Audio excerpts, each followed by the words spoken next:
What's going on, guys? I'm Jeff, the Yoshi Fanatic, and welcome to part 5 of Super Mario All-Stars plus Super Mario World.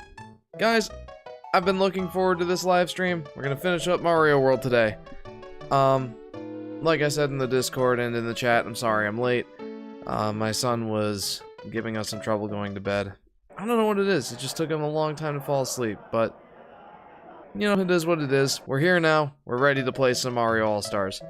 Also, one more final disclaimer before we really get rolling here. Last stream, my audio was weird. And I apologize for that.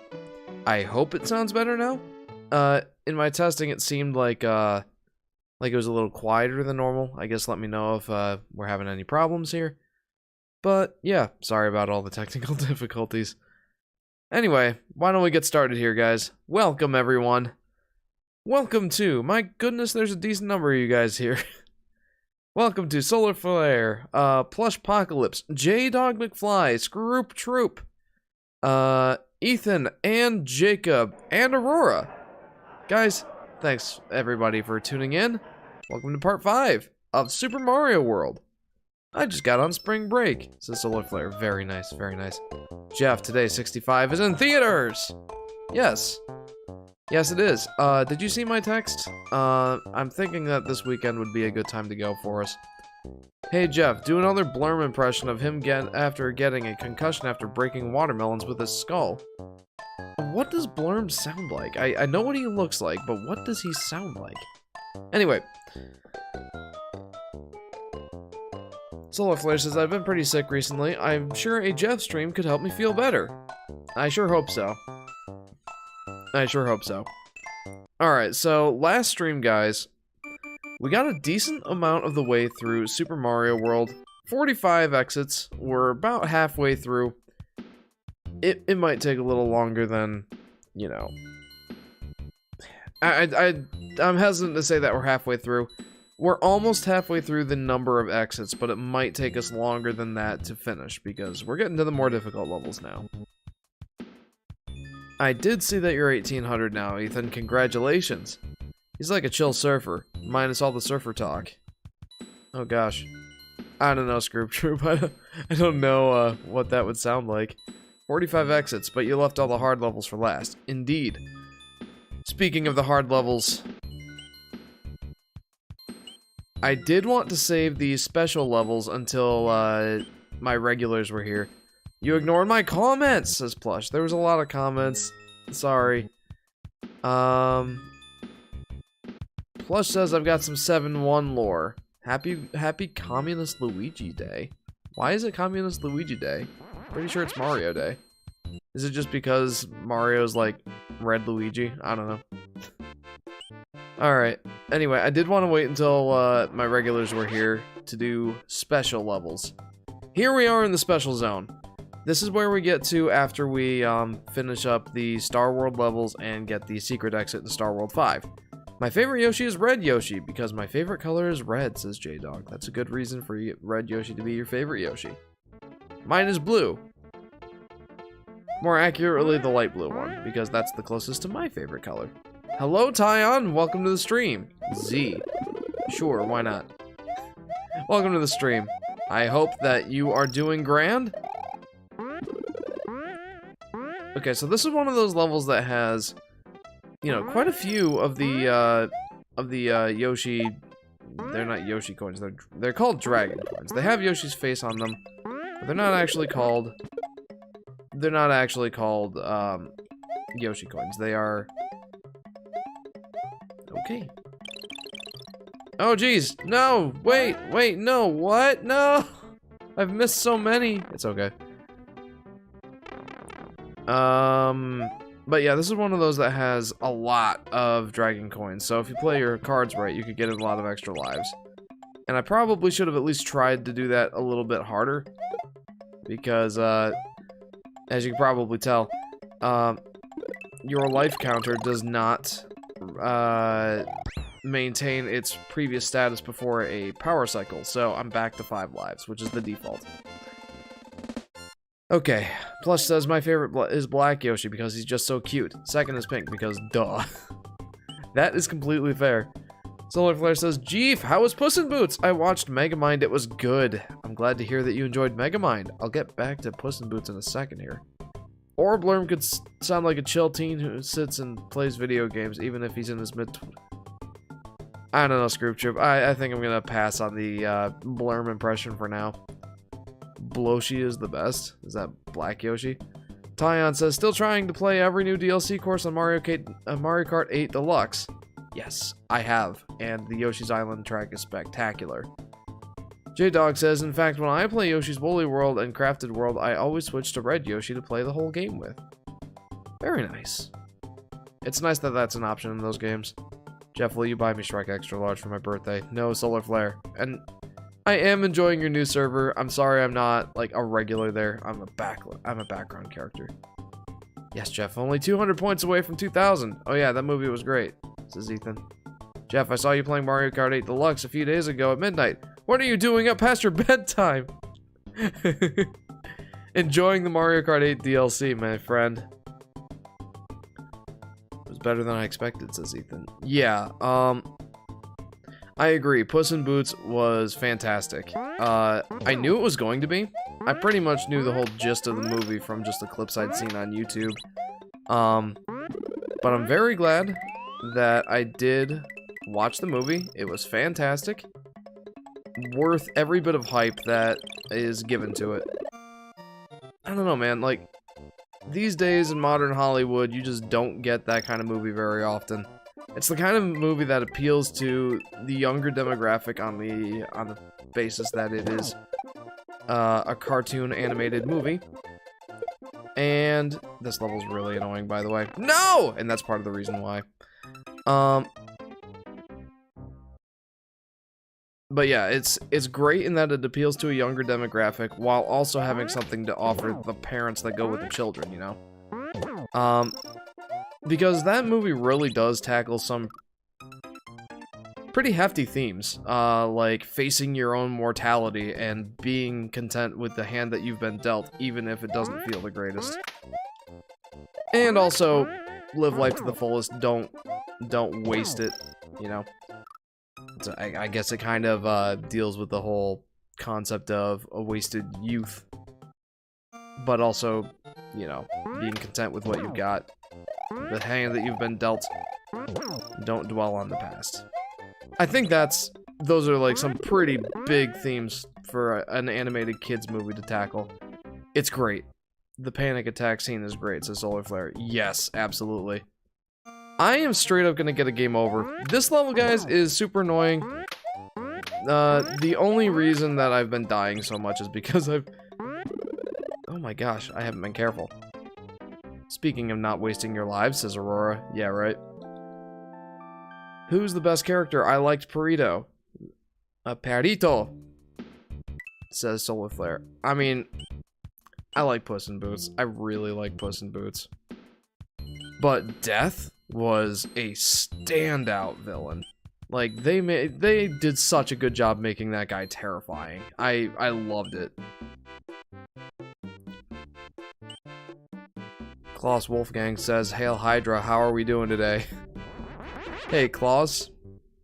Well, I'm gonna call you Wolfgang, because I'm not sure exactly how to pronounce that. Well, welcome, Wolfgang.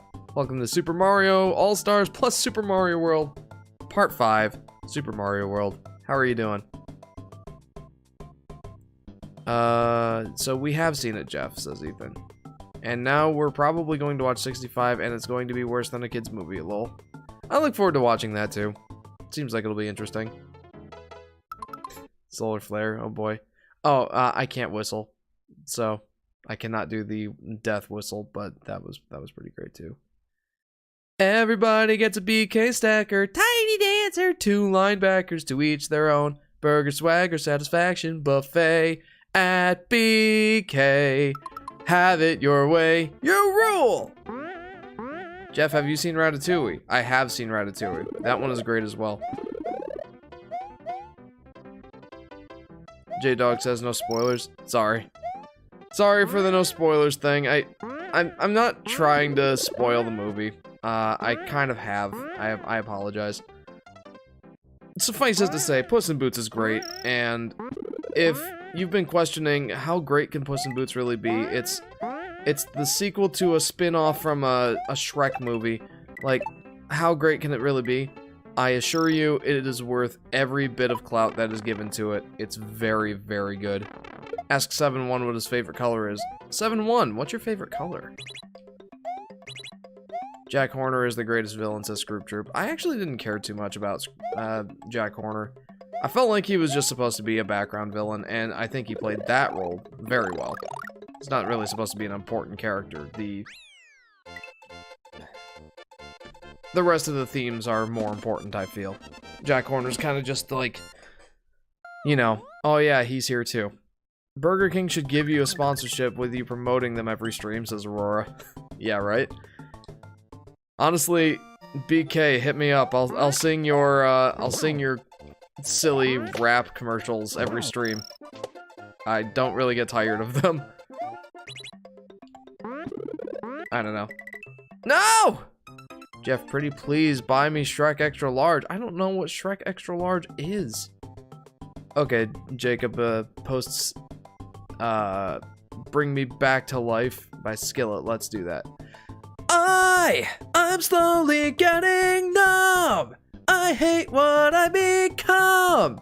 Am I lost forever? Bring me back to life. Help!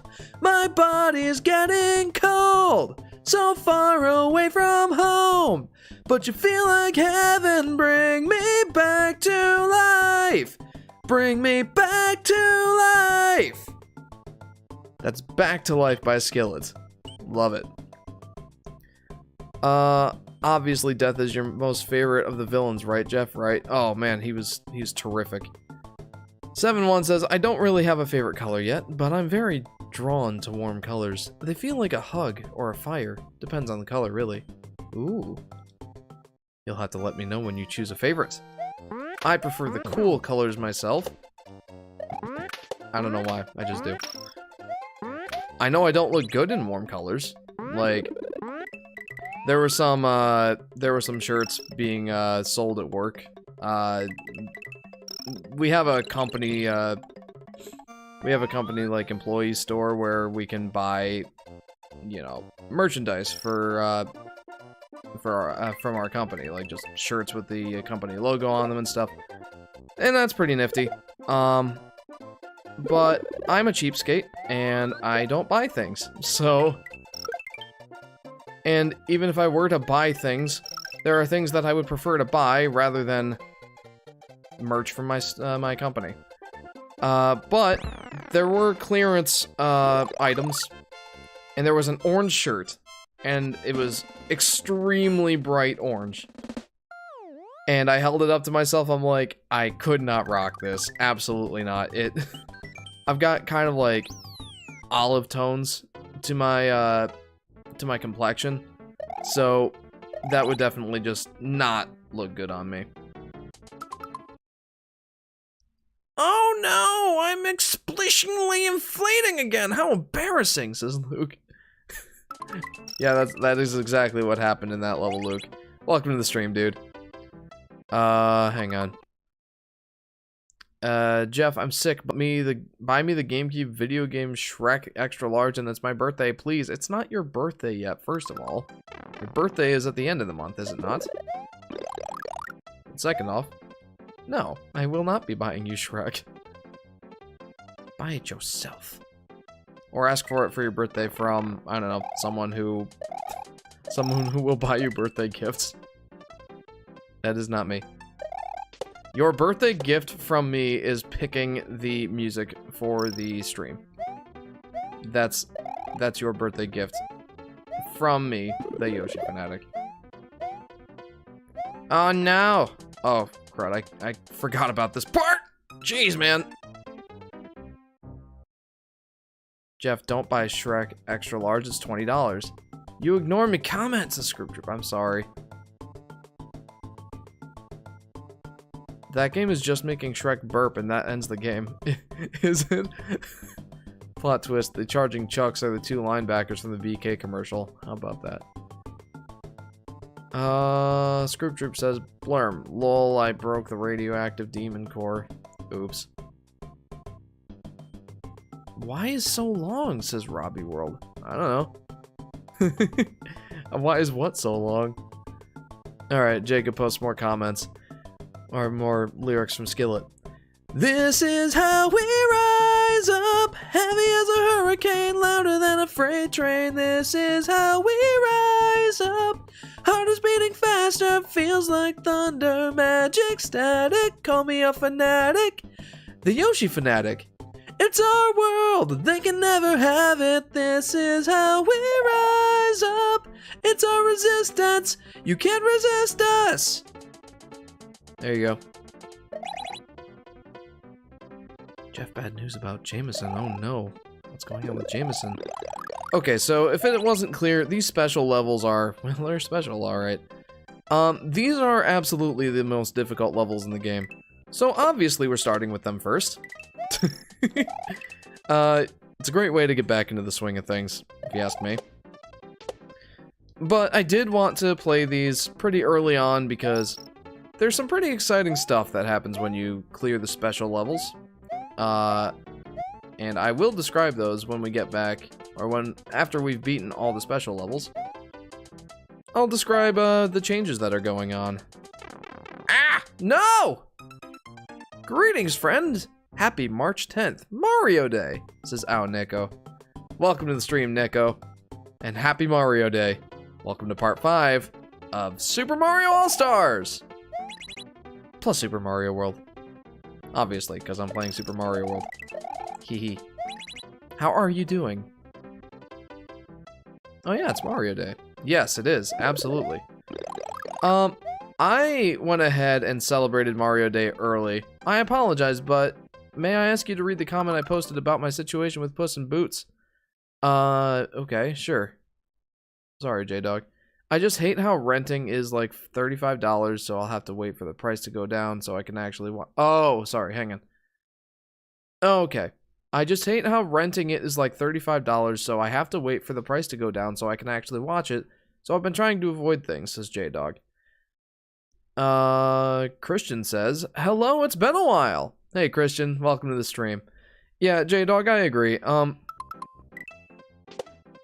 Although, I will say, the movie is on Blu-ray now. You can go buy Blu-ray or DVD. Puss in Boots: The Last Wish. I did on Monday. That is how I watched it. The Blu-ray costs almost $30. Like I bought the Blu-ray, DVD, and digital bundle. Didn't go for the 4K because I don't have a 4K Blu-ray player just yet. And yeah, that costed 25 bucks. That's cheaper than renting it, it seems. So, yeah. If you really want to watch Puss in Boots... Oh, no! That's how I would recommend doing it. Hello, /gaming! Welcome to the stream! P-Balloon is the funniest power-up in Mario. Yeah, isn't it? I don't understand... I don't really understand how it works. Like, does Mario eat the balloon? Like, how does he fill up with air? Does he, like, suck the helium out of the balloon sort of thing? I don't know. Wah! Wah! This level is kicking my butt even more than the last level did. Jeff, Megamind is fire, says Solar Flare. Right? Sky and I were having a discussion earlier about, like, are you kidding me? About which one we liked better between Puss in Boots and, Megamind. And we came to the conclusion that we can't really come to a conclusion yet, because Puss in Boots: The Last Wish is so new that, you know, there's gonna be, like, a honeymoon sort of period with that one. Like, we just watched it, and it's like, oh man, that movie was so amazing. The context right now, too, is, like, the fact that there's no good movies in Hollywood right now to speak of, so, you know, that is a breath of fresh air. The fact that we actually got a good movie here in current year, 2023. There's a few factors, right? Like, why we can't properly judge the movie until that quote-unquote honeymoon period is over. But we also will say that it is certainly up there, and I will 100% say it is in contention with my favorite movies list. It is up there with Megamind, absolutely. I did not see what happened to Jameson Solar Flare. You might have to repost that. I've seen all too much artwork of Jess from Advance Wars getting the P balloon power up. If you catch my drift. Gross. I just wanted images of my tank girl. It says push. Oh man, I'm sorry. Hopefully there wasn't some like Rule 34 stuff in there. Yuck. Eat Canada's family? No, I'm good, man. Ethan says, so far I would say Megamind is definitely better. I don't know, man. Like, I don't know. Jameson got hurt playing tennis. How did that happen? I don't know. Like, it's definitely a contention for me because I feel like Megamind definitely has some good themes to it and like some good overarching lessons. But so does Puss in Boots, and I feel like I kind of resonate a little bit more with the Puss in Boots, you know, sort of, stuff. Like, I'm not, like, in my midlife crisis or anything yet, but I am to the point, at least, where I can appreciate the, feeling, the sort of regret of, you know, I didn't do this in my youth. I probably should have done this in my youth. Sky took away some lessons, like being happy with what you have, like from the Goldilocks storyline, being happy with the family that you have instead of wishing for one that you didn't. That sort of thing. I think that it had some great themes to it. Death is an absolute standout villain. Oh man. Puss in Boots was so great. Oh, sorry for the spoilers, by the way. It's not super spoilers, what I just said. Like, I'm trying not to give away all the, like, plot elements and stuff, but, you know, you get it. Do you watch anime? Asks Christian. I don't, currently. The only one that I really care about is One Punch Man. But I have watched other anime. It's not like I don't like it, I just don't watch shows in general, really. Like, if I've got free time, there's other stuff I'd prefer to be doing. Like working on my new video, for example. Or playing a video game. I don't really find the time to... Jeepers, I suck. I just don't have the time to go and watch shows at my leisure. But I can appreciate them. I've seen a good chunk of Fairy Tail. I've watched, you know, both seasons 1 and 2 of One Punch Man. I watched Sword Art Online. Yeah.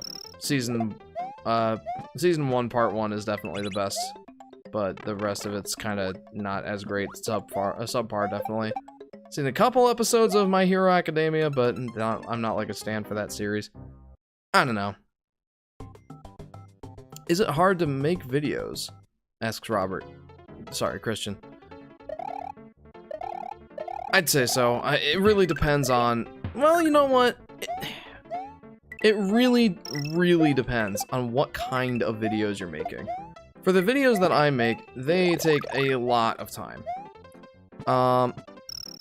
Like, honestly, if I were working on it straight up for, like, you know, 5 to 8 hours a day, say, it would take me at least 2 weeks, start to finish, to make that video. Like, my videos tend to be a 50 to 80 hour process, give or take. It really depends. But there are videos that you can make that are shorter. I could certainly... Man, I suck. I could certainly, make some videos out of some of the stuff I say on stream. It would be, you know, a lower effort sort of content, but that's not the kind of content I like making. Long story short, it really depends on what you want to do. If you want to do something easy, you know, it can be done. But if you want to make the content like I'm making, it definitely takes a lot longer. It really depends. Sorry, I know that I'm missing some comments. Like Solar Flare said, there's a decent amount of people here, so... I'm an animation connoisseur, so I'm hyped to see all the cool things people have talked about animation and story-wise. Also, don't worry, your description of the lessons are vague. I said you were being vague. Don't let me take that away. Okay. I can't read all the comments, guys. I'm sorry. Plus, you'll have to repost your comments. I completely missed them. Yeah! Yeah! Did you play Minecraft Story Mode? I recently got it for Switch, says Robert. Also, Robert, I don't think I said hello to you, so hello? No, I didn't. Not super interested. It was like a Telltale sort of situation, right? Like, it's made by Telltale Games. I don't really care for their stuff all that much. It's not like it's bad or anything, it's just not my thing. So, oh my goodness! That's what happens when you get more and more people, says J-Dog. Yeah, agreed. But yeah, like, Telltale isn't my favorite. I don't really care for the, what is it? What would you call the genre there? It's, like, interactive story sort of game. Not really my thing. I once accidentally saw Hawk R34 scarred for life, says Plush. Yikes. Yikes. That is a big yikes. I'm sorry you had to go through that experience, Plush. Oh yeah, Godzilla Singular Point is an anime, by the way, says Ethan. I must have missed your comment about another Godzilla thing. I don't know. There's too much Godzilla stuff. I don't really get the point of Godzilla. Like, for one movie, maybe 2 or 3, fine. Like, I get that there's some appeal to the whole kaiju monster thing. I've kind of talked about this before. But, seriously, there's like 30-some movies or something like that. That's ridiculous. If the number is much higher, my point still stands and indeed is accentuated, I'd say. So, let me just say that. Jeff, please, bro, says Solar Flare. What? Oh, do you watch Breaking Bad? No, I don't. Remember when I was saying that I don't really watch TV shows? That also applies to Breaking Bad. And, I don't know, like, I've heard good things about Breaking Bad. I don't really care. It doesn't seem like it's something I'd be super into.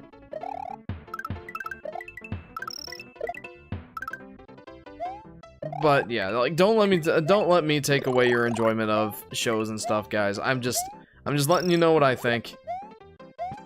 Bye, says Christian. Not to lie, but your channel went up a lot since last Christmas, says Christian. Yeah, I don't know why. But also, Christian, thank you for tuning in. I'm sorry if I missed any of your comments. That's just, them's the breaks. Oh, right. Shoot. Jeff, do a poll. I have mentioned 10 times. Alright, I didn't really want to, but okay, fine.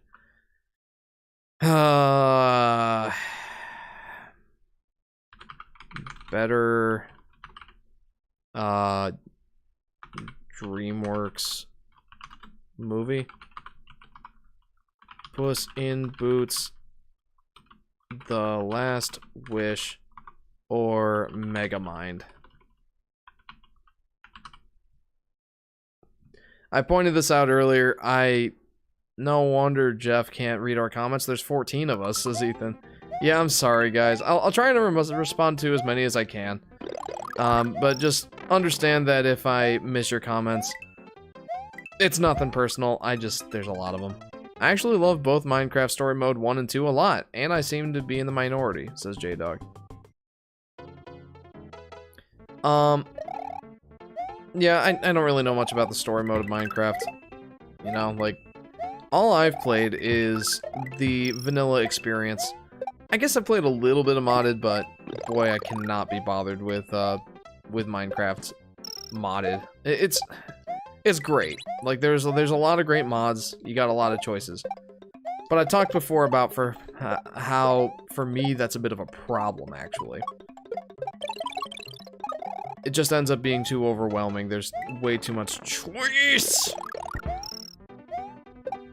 Like, it's hard enough for me to play the vanilla version of Minecraft, because I love it. It's just, there's so much.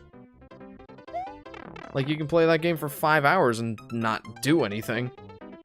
Story mode is by Telltale, says J-Dog. Yeah, no, I remember.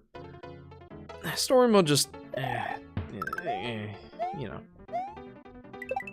And my birthday is in early April. Do you think it's worth it to get a retro Super Mario box thing? It's like a bullet bill plush Super Mario themed door sign and 8-bit Mario figure, says Unique Kid 9.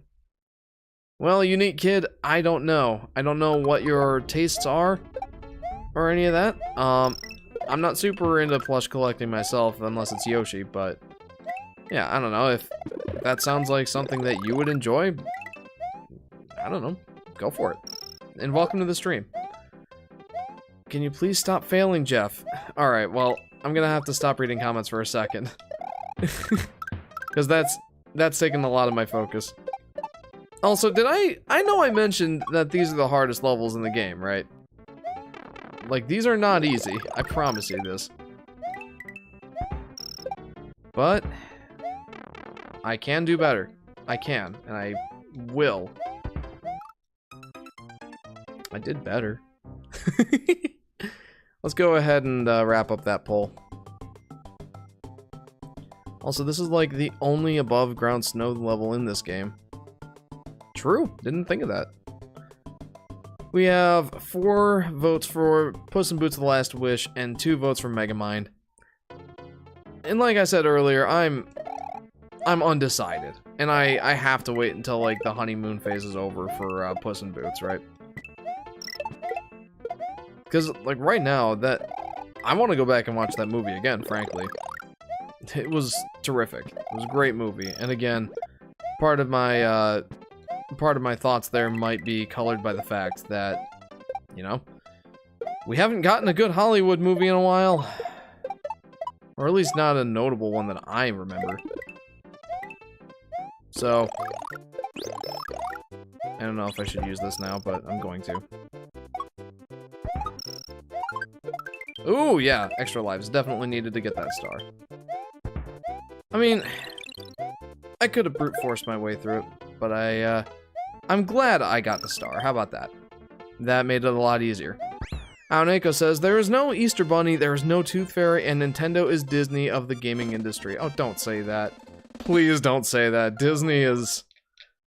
It's true, but Disney is trash in current year. Disney is just absolute trash. I don't want Nintendo to become that same level of trash. Plush says, sleepy. Plush Jackson! This level looks like a custom level from Mario Maker, says Robert. Yeah, I mean, some of these special levels do seem that way. Hey there, how's the stream going, says Brainpick. It's popping off, man. Well, Nintendo is not current Disney, says Aoneko. Okay, that I can appreciate. It's the level from the title screen. Also, welcome, Brainpick. Welcome to part 5 of Super Mario All-Stars plus Super Mario World. How are you? And in the 1930s with World War II, says Scroop. Troop. I missed your earlier comment, sorry. Sappy Bird says, did you get to see the recent Fandango interview with the Mario movie cast? It was weird yet funny seeing those actors together, lol. Well, first off, welcome to the stream, Sappy Bird. If it is not the same interview that was in that Nintendo Direct recently, then no. I have not. Is it with Charlie Day, Chris Pratt, Seth Rogen, and oh, I don't remember the guy's name for the actor for Toad. But, you know, those guys. I know that they did a little thing for the Nintendo Direct, but I haven't seen like a full-on interview. Also, I'm very happy to have our boy Yosh. Oh no, don't worry about that, Solar Flare. Like, I appreciate the shout out, but I don't know. I don't want to get super meta or like ask you guys to do something you don't want to do. Anyway, no, Yosh! I was looking at the comments and now I'm screwed. Okay, hang on. Jeff, we are going to. Oh, and also, Jeff, Happy Mario Day, says Brainpick. Thank you. Happy Mario Day. Disney announced Inside Out 2, Zootopia 2, Frozen 3, and Toy Story 5, says J-Dog McFly. Yeah, they're going back to milk those franchises dry because they can't come up with any good ideas. We didn't see Yoshi in the latest Mario movie trailer, says Robert. Yeah, no, I was hoping to see him. I was a little disappointed. It was a fine trailer overall. I believe Scroop Troop said in my Discord chat that he appreciates that they're keeping their cards a little close to the chest. Like, we don't really know what they've got. Aside from a few details, we don't really know much about the movie yet. And I think that's a good place to be. I think I agree with that sentiment.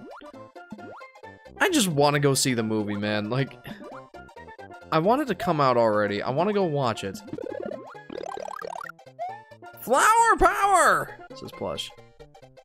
Oh, yeah, Jeff, I forgot to ask you. Do you know which day you would want to see 65 yet? I did send you a text, Ethan. I'm thinking that this Saturday, tomorrow, would work best, actually.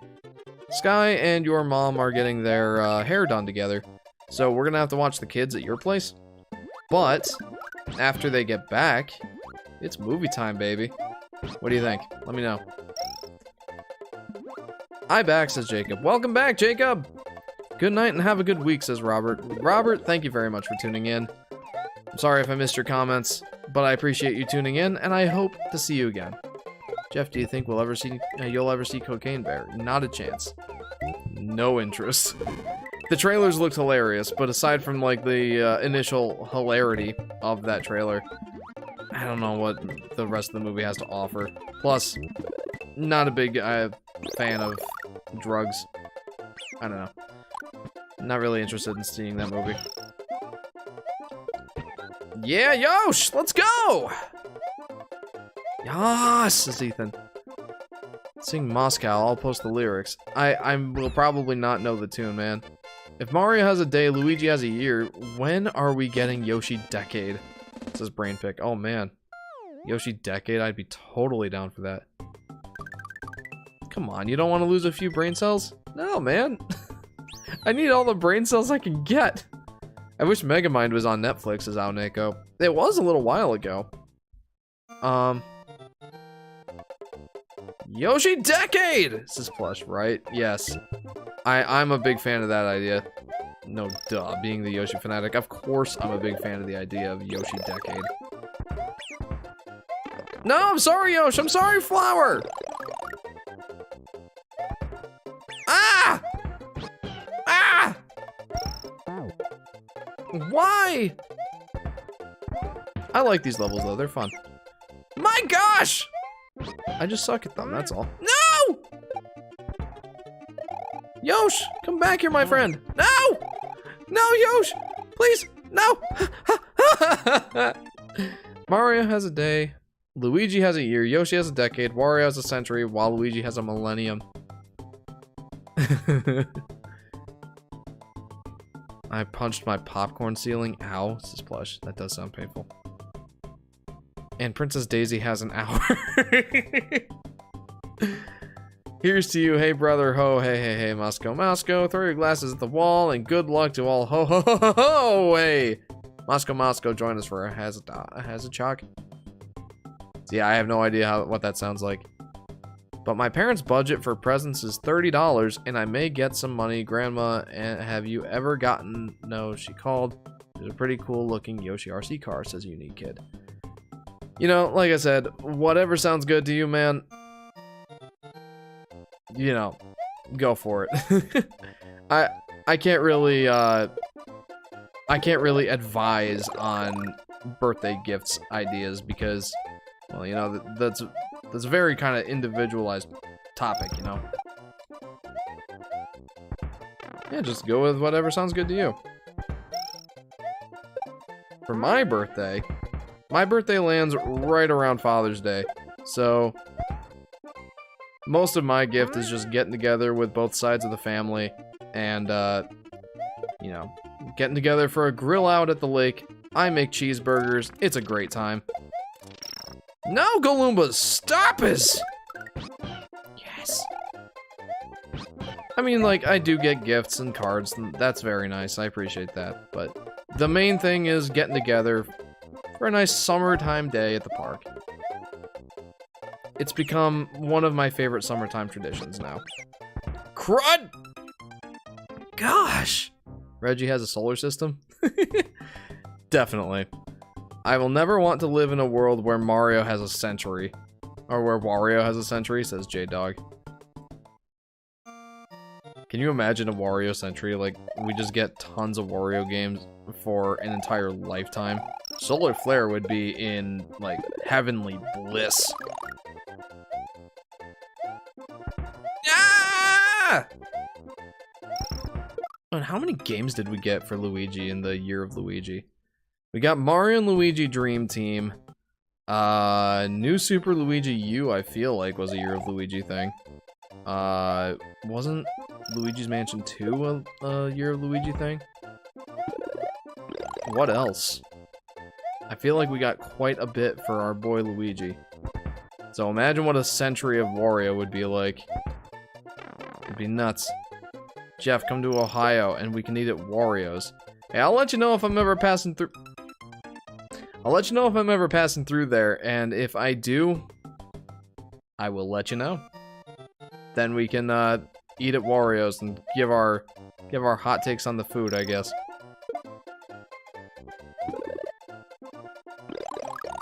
Kondo has a whole planet. What, Koji Kondo? Deep quote I made today. Perhaps I was too focused on surviving that I forgot how to live, says Plush. Yeah, there's a very similar quote in Braveheart. Every man dies, not every man truly lives. I think it's Braveheart. Isn't that Braveheart?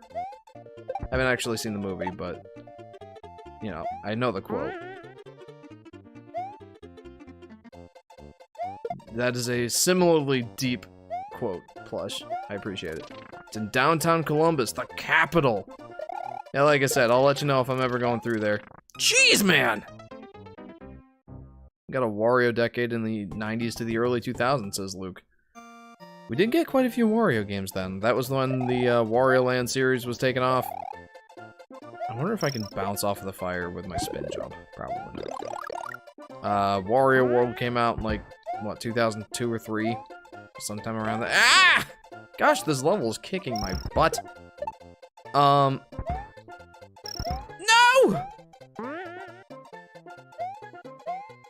The WarioWare series was starting to take off around that time, wasn't it?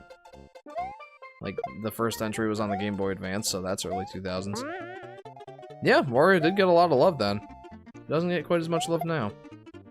I wish there was a planet with gold on its surface dedicated to Wario, says Aoneko. Jeepers, Wario's getting a lot of love. I think I'll probably get the Yoshi RC car. Yoshi is my favorite character, Yoshi, and it has glowing lights and goes fast, says Unique Kid. Then by all means, go for the Yoshi RC car. I can absolutely give that my seal of approval. It's Yoshi, of course I'll give it my seal of approval. I hope that you get that, and I hope that you enjoy it. You know what I want for my birthday? Well, I already said. A nice summer day at the park with my family. Ah! But there is a material thing that I want sometime in the near future and will likely buy for myself. Guess what happened this week? My Nintendo Switch Pro controller, not my Joy-Cons, my Nintendo Switch Pro controller now has stick drift and is unusable for Super Mario 3D World plus Bowser's Fury, which I just purchased. I was devastated. I'm like, oh man, my character seems to be going a little left. I wonder what's going on with that. Maybe like the dead zone for the game has just been. Going to calibrate the joystick. Nope, definitely my controller. Well, poo. I guess that shows you just how much I've used my Pro controller. I haven't gotten a chance to take apart the controller right down to the joystick. Oh, these flames, man!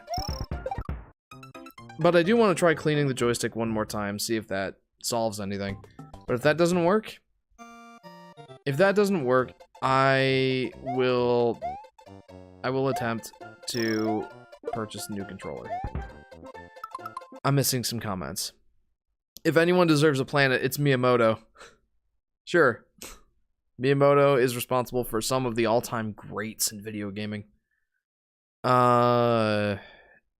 You know Kelly's birthday celebration on The Office? I'm having that for my birthday. I didn't watch The Office. So no. No! Not the stick drift! That's the worst! Says Ethan. Yeah. Jeff, I know how to cure Joy-Con drift, says Jacob. Buy another Joy-Con?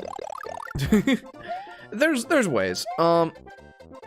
The reason for Joy-Con drift, at least in modern controllers, I wanted to watch Modern Family, says Aoneko. I sent my Joy-Cons to Nintendo and they fixed the drift for free. Not sure if they will fix Pro Controller.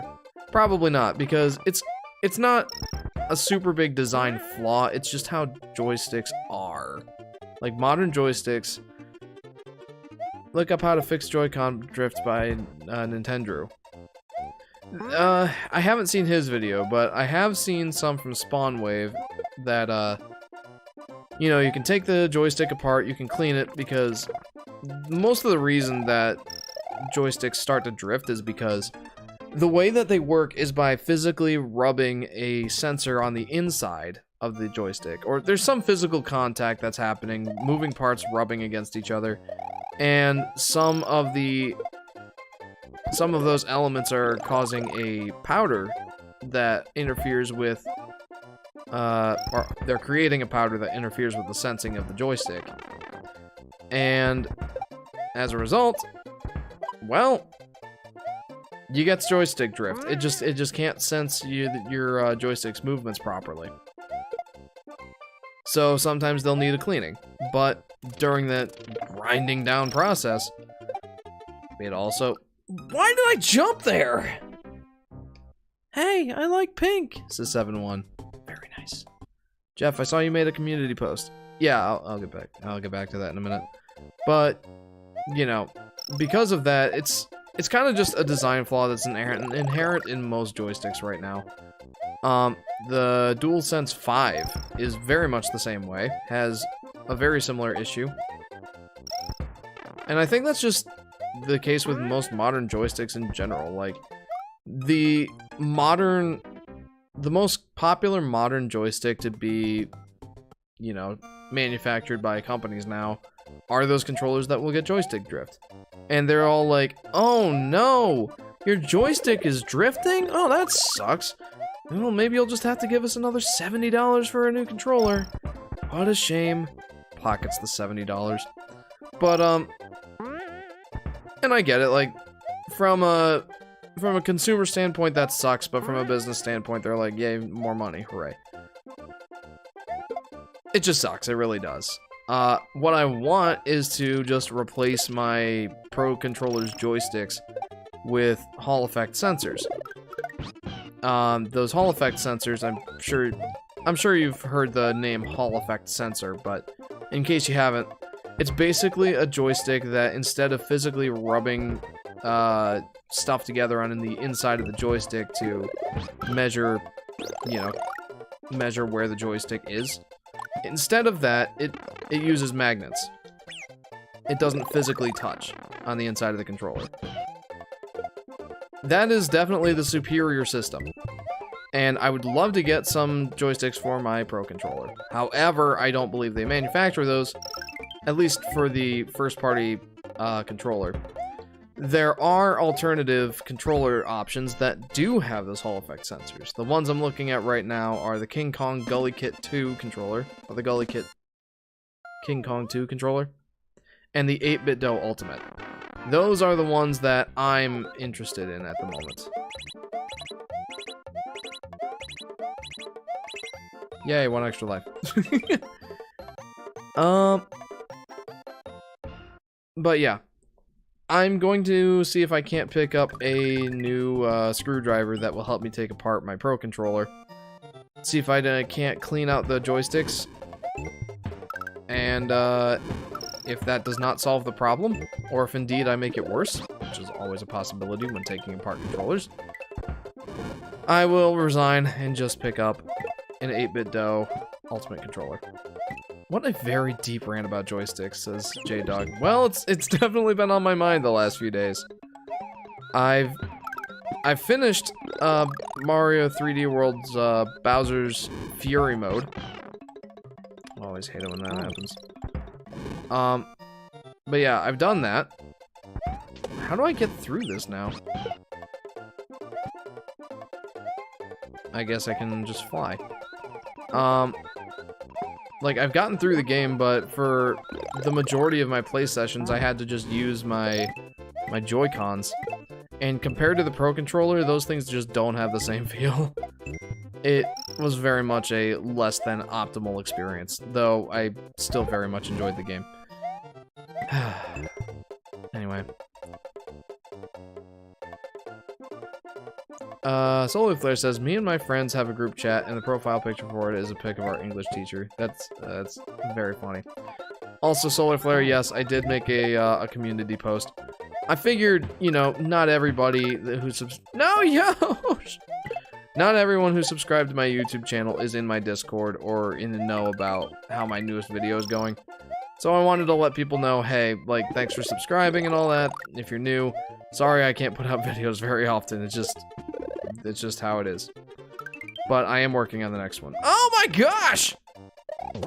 How are you supposed to get through that? You are a super player! Yes, I am. Thank you. I got through the special levels. That took a little while. Man, it took me a whole hour. A whole hour to get through 8 levels. But they're the hardest levels in the game. Comparatively, it's going to be Easy Town from here on out. And now the whole world is autumn themed. That's very nice. I remember I got Super Mario 3D World plus Bowser's Fury, and I think I just never played, says J-Dog. I highly recommend playing it. It's fantastic. Who is better, Ronaldo or Messi? Who are those people? Beautiful autumn, says Aoneko. Yeah, it's great. Though there is another number of things that that does. It's mostly sprite swaps for the characters and stuff. Like, here.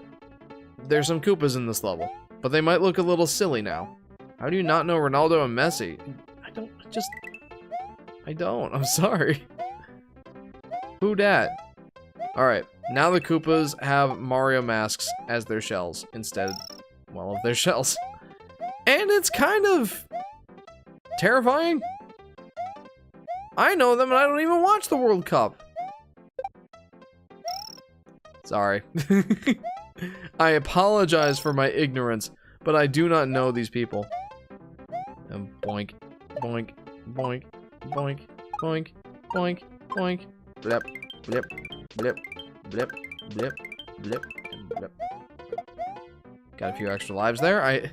After going through the special world with a minimal number of lives, I'm like, I want all the extra lives now, man. Like, give them to me, please. Oh no. I only watch the overhype bowl, says Aoneko. They are soccer players? Ah, nice cosplay, Koops, says Plush. Indeed. Yeah, the Koopas have Mario masks. The Bullet Bills have been replaced with Pidgeots from Super Mario Bros. 2. They are called Pidgeot Bills. The Piranha Plants have been replaced with Jack-o'-lanterns, or at least the jumping ones. I feel like there's a couple others. But yeah. And I think that's the majority of the changes after you've beaten the special world. It is autumn, except Cocoa Mountain. That place is just green. Yeah, I always did find that interesting, like, why they made Cocoa Mountain, or, isn't it Cocoa Island? Why they made it green for the, special color swaps and all that. I'm not really understanding the theme there. I don't want to eat green chocolate. That's just a little bit weird. You know what it might be? Maybe it's, like, Thin Mints or something like that. Maybe that's what the green chocolate island is. Maybe it's just covered in mint now. Though I will say the thematic swap is limited to only the overworld. It does not affect the levels themselves. So there you go. There's a little bit of Mario World info for you. Jeff, if we ever do another collab, we should do it with Mario Kart 8 Deluxe. Play 3 to 5 streams of the game. I think 1 or 2 streams of the game would suffice. Oh no! But yeah, that would be a lot of fun. Definitely thinking about doing that. And I think a good time for that would be once all of the DLC is finally released, which will be, well, obviously later this year. Yeah, Jeff, a Mario Kart 8 collab stream would be fire. It would. It would be a lot of fun. J-Dog says, also, at least to me, I've never been a fan of the sprite swaps. I just like the way things look before beating Special World. Yeah, no, I totally get it. I think I'm in the same boat. But, yeah, I think I'm in the same boat. Still, I appreciate... Excuse me, I appreciate the sprite swaps as being like a reward for beating the special levels. We should do a few focus to racing and a few focus to battle mode. You know, I've never played the battle mode of Mario Kart 8 Deluxe. You know what had my favorite battle mode out of the Mario Kart games? Well, it's either gotta be 64 or DS. I'm leaning towards DS because the DS battle mode was fantastic. I dislike how you can't turn it off, says Plush. Yeah. I agree with that. I still think it's neat, but I definitely get that sentiment.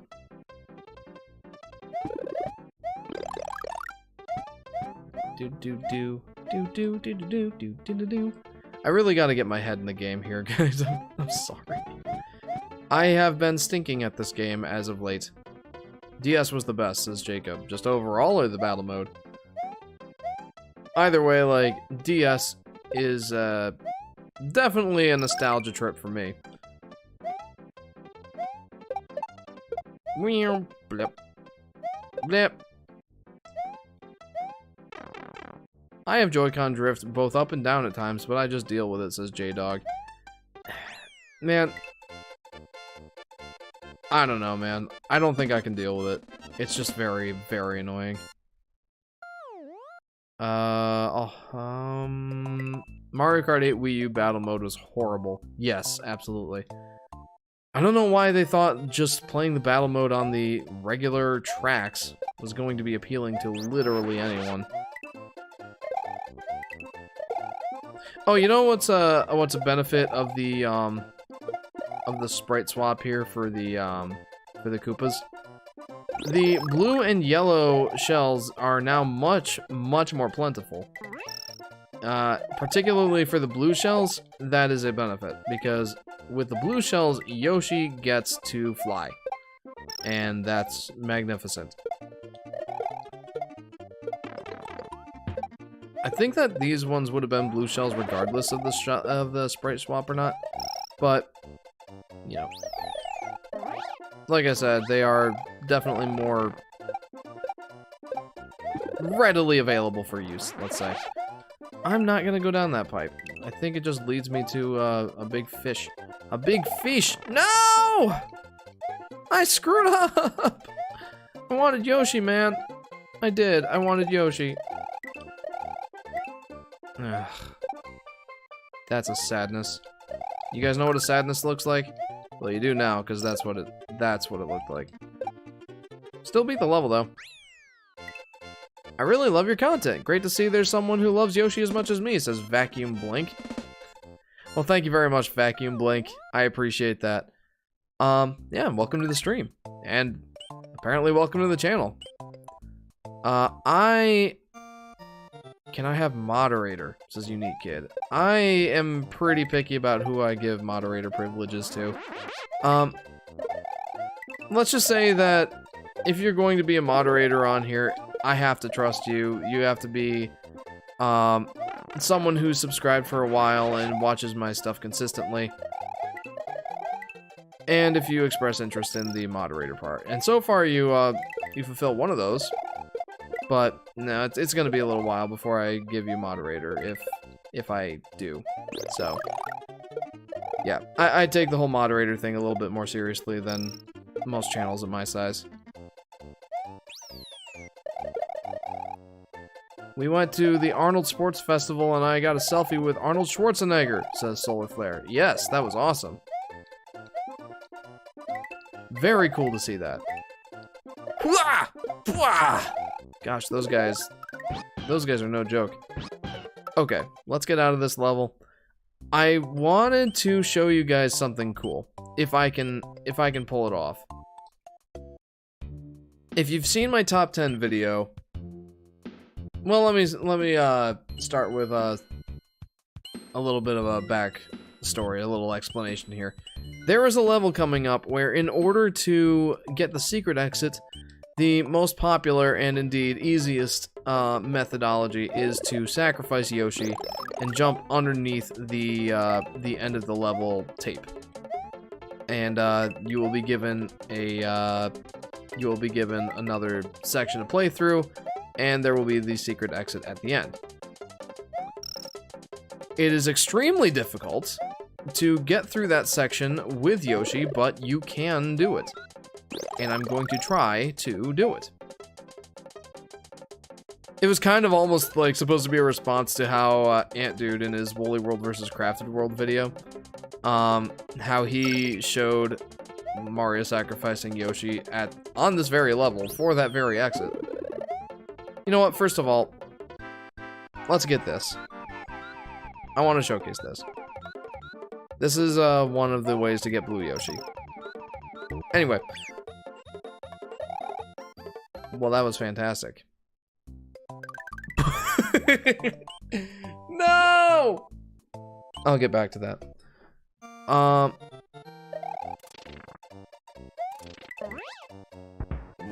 But anyway, the point is there's that secret level or secret exit that you have to yeah, most people sacrifice Yoshi because that's the easiest way to go.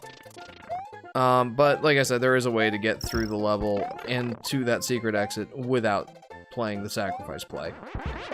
I think I'll sign out. I'm sleepy and bored, says Plush. I am sorry, but I hope that you get some sleep, and I hope to see you next time. Thanks for tuning in, Plush. Yeah, I gotta get Yoshi again. Here he is! Yosh! Our boy Yosh! Did you guys know you could fly off the bridge in that level and easily skip the whole chainsaw section? I'm sorry? Did you guys know you could fly off the bridge and that level and easily skip that whole chainsaw section? Yeah, I mean, you can fly over the level. And that's true of a large number of these levels. It is definitely the easier way to go. I'll just say it's really cool to see DK use a power-up, says J-Dog McFly. AMA, but I'm Hawk. Oh, I thought you were going to bed, Plush. Hawk. What's your favorite season? We are currently in the winter months, but approaching spring. Indeed, spring is nearly upon us!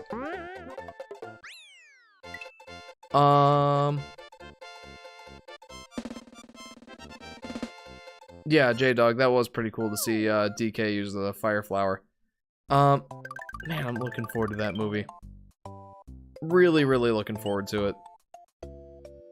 It's gonna be the first movie that we take our son to, ideally, taking him to the theaters. He is 3 years old, so that's going to be an interesting experience, but he's also a Mario fanatic. Like, he loves Mario. Like father like son. It'll be interesting to see how he is in the theater. Of course, if we're too disruptive, then I'll be sure to address that appropriately, whether that be us leaving the theater or, well, whatever the appropriate response is, we'll play it by ear. But yeah, I'm looking forward to watching that. Jeff, can I be your bro-in-law so we can watch movies? To Solar Flare. No? Technically, there's a way that you could be my brother-in-law. You'd have to... you would have to marry one of, like, either my sister or my sister-in-law, but I doubt that would fly. So... yeah, sorry, Solar Flare, that's probably not gonna happen. I'm going to at 100%. I loved Mario Bros. Since I was little. I need to see this, says J-Dog.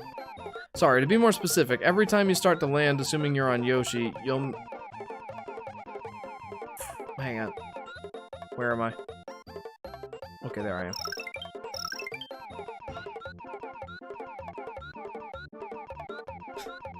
That's weird. I was just joking, says Solar Flare. Man, you asked for it. Yeah. To be more specific, every time you start to land, assuming you're on Yoshi, you'll bounce off a chainsaw until you make it to the other side, says Vacuum Blank. Yeah, that's pretty much the strat. I think that's what I showcased in my top 10 video. It's not very easy to pull off, but we're gonna try. My birthday's in 19 days! Says Solar Flare. Was that the other comment you wanted me to read? Jeff, Jameson is really sad he's injured. Do you have any words for him? Get well soon, Jameson. I hope you recover at least as fast as you got all those championship titles. Kick that injury's butt like you kicked everyone's butt in getting your championships. I don't know. You got this, man. I believe in you. Did you read my comment? No, I'm sorry, Plush. Hang on. Ah! Stay away from me! Wah! Okay. Hawk, favorite season? That's a difficult question. I don't care much for the specifics. I take the seasons as they come. Fair enough. So, like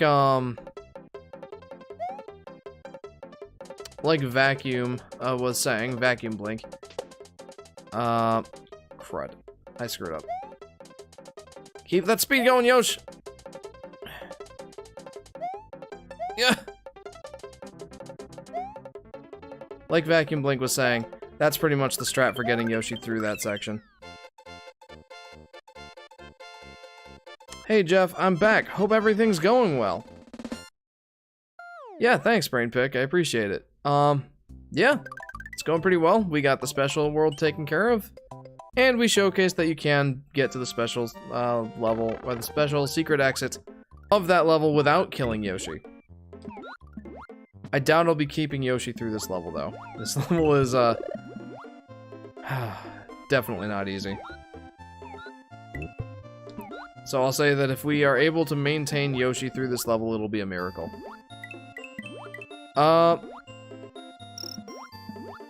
Vacuum, I hope that I showcased that, wait, can Yoshi eat these guys? Anyway, I hope I showcased that, that strat well enough. Do I get your approval? Not going for the dragon coin. Not worth it. Not worth. Maybe a little worth. No, it's not worth. So yeah, I'm going to actually sign off. No! Good night, says Plush. Alright, Plush. Have a good night. Hopefully we'll see you next time. Ah! No, please, no! I don't know why I'm going for the dragon coins. No, unfortunately, lol. I was referring to the beginning of the level. Oh, okay. Sad face.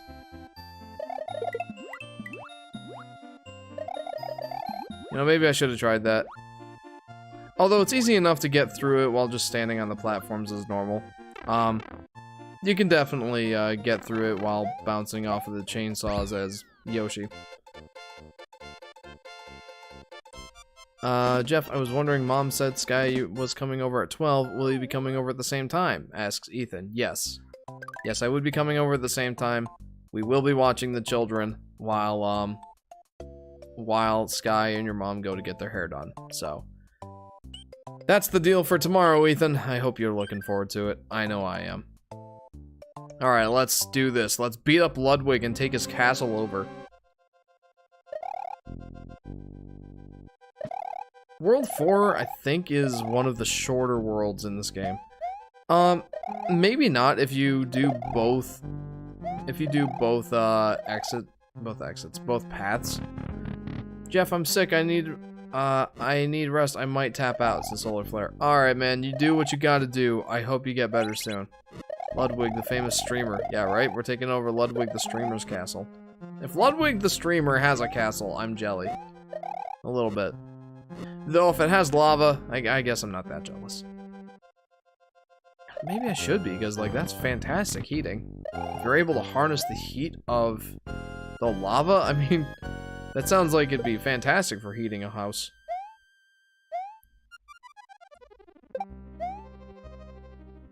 It's like the next step of geothermal energy. Okay, here we go. Ludwig time. Oh, crud. You know what? I'm giving you a head start, Ludwig. I'm giving you a head start. Advantage Ludwig. You need it, bro. Okay, that's just not fair. You're standing off screen. Come on, man. How do you get subscribers for playing games, says Unique Kids? Well. I'm not exactly good about giving advice on YouTube because, frankly, I don't know. I don't know why people would subscribe to me for playing video games. Here's the gist. If you're trying to make a following on YouTube, you gotta have something that draws people to you, not the game you're playing. Like, anybody can play a video game and stream it. It's easier now than ever to play video games on YouTube and Twitch. You see many channels trying to do exactly the same thing and failing. And there's a reason for that. People shouldn't be drawn to the game you're playing. They should be drawn to you. You should be bringing something of value to them, right? Whether it be comedy or, like, you know, comic relief, or, you know, talking about video games in a way that other people don't. Bringing something to the table that is unique to you. That's something that you need to do to succeed on YouTube, I feel. And again, don't take my word for it, because, well, have you seen my subscriber count? I am far from being a successful YouTuber. But, again, it's something that, you know, you gotta bring value to people if you want them to subscribe to you. Otherwise, like, think of it this way. Why should people subscribe to you? You gotta be able to answer that question. Like, what is it that you're bringing to the table? For me, I'm a Yoshi freak. I am fulfilling a niche that I feel is kind of represented in the video gaming space. People love Yoshi, but not a lot of people make dedicated content about Yoshi. In terms of my live streams, well, I see it as just another way of people who find my videos to come and hang out with me. But I'm also analytical about the games I play. Sorry, Yoshi, I gotta leave you here for a minute, bud. I'm analytical about the games that I play. I try to give insights about those games. And generally, anything you guys want to talk about, I try to be pretty insightful and entertaining at the same time. So, that's the gist. You gotta think of what you're bringing to the table, not about the game you're playing. So there you go. I hope that answers your question, Unique Kid. Vacuum Blink says, I subscribe to you because your content is engaging and you have a great personality. Well, thank you. I appreciate that. Ethan says, if you're able to harvest the heat of the lava, I mean, that sounds like it'd be fantastic for heating a house. Jeff 2023. At what time does this stream end? Asks Flush. Probably 1:30. I tried to go for 3 hours, but I didn't get started until a little after 10:30. So 10:30 or 1:30 is probably the time I'll be wrapping up. Luke says, love that the Koopas wear the fake Mario heads in most of the levels. Yeah, that's because I beat the special levels. There's a couple of enemy sprites that have swapped because of that.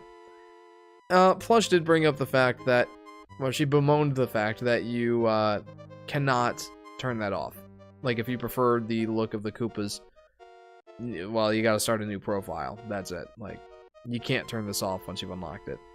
Hi there, Happy Mario Day, says Zach. Hey Zach, welcome to the stream, dude, and Happy Mario Day. Mario Day's almost over. At least here where I am, we have 10 minutes left of Mario Day. We're celebrating by playing my favorite 2D Mario game. And I'm sure many of your favorite 2D Mario game. This one's great. Hi Jeff, says Brainpick. I'm planning on replaying one of the games. What do you think is best? The list is Kirby Planet Robobot, Mario World, Mario Kart 7 Mod, Doom 1, or Quake. You're on the East Coast too, says Vacuum Blink. Yes, I am on the East Coast.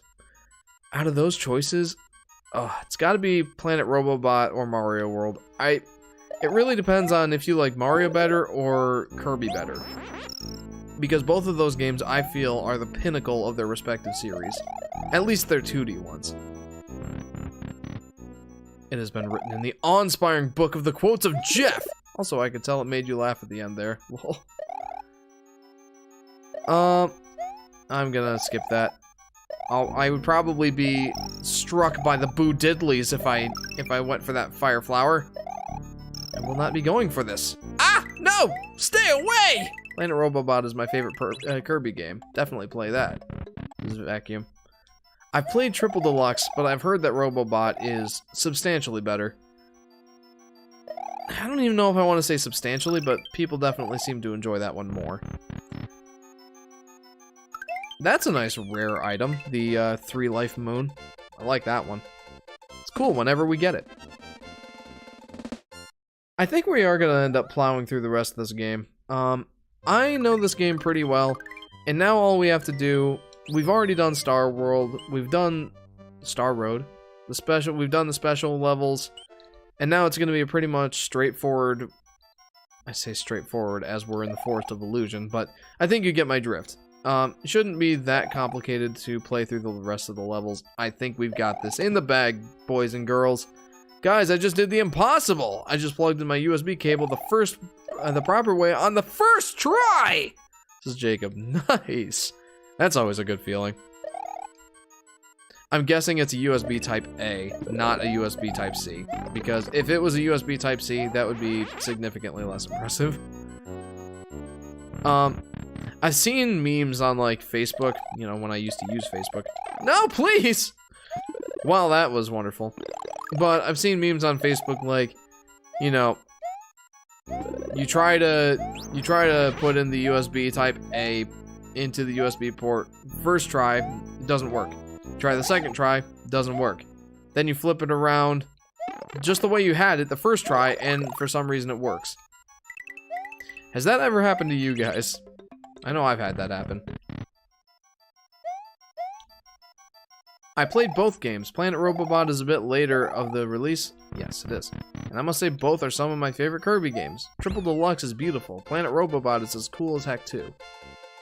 I really did enjoy Triple Deluxe. It was a good time. Do I have that physical? Yes, I do.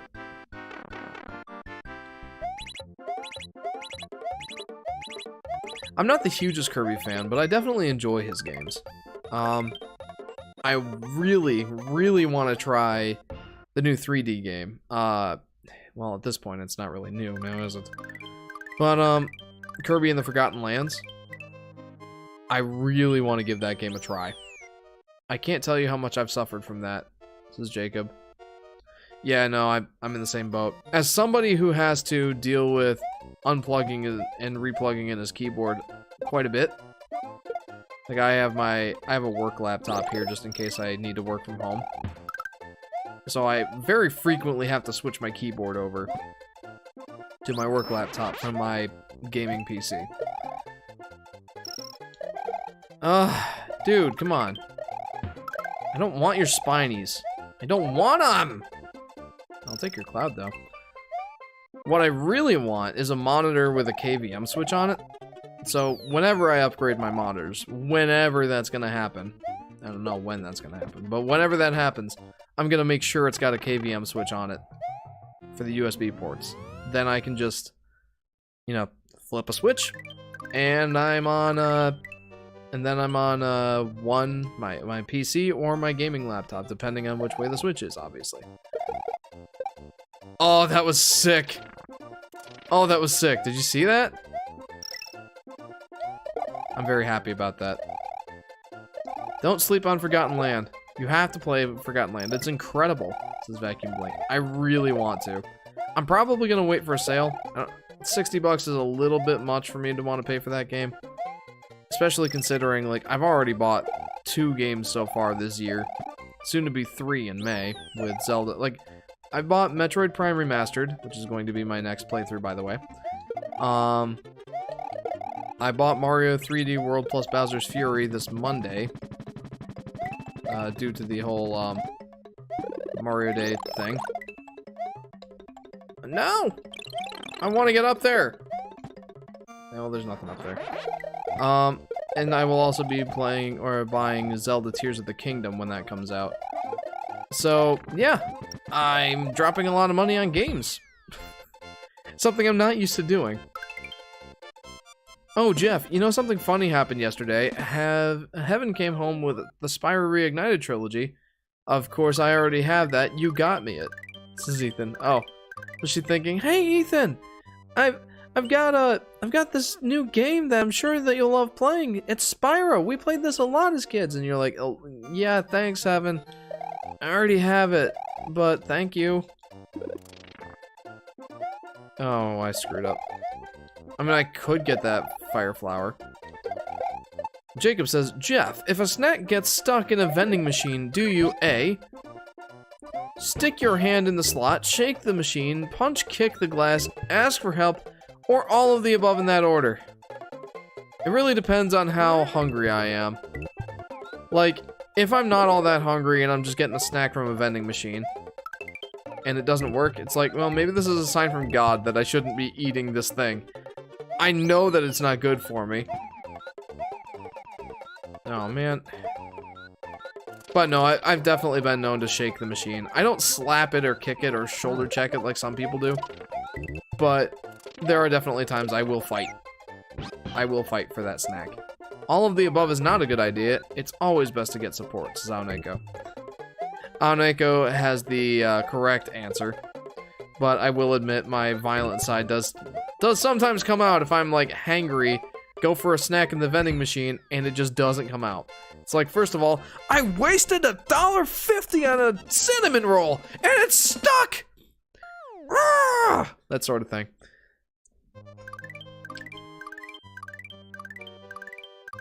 Or sometimes you can just like, you know, put your money in the vending machine, try to get that thing again, and sometimes you'll get, you know, both that and the one behind it. So, you can always try that.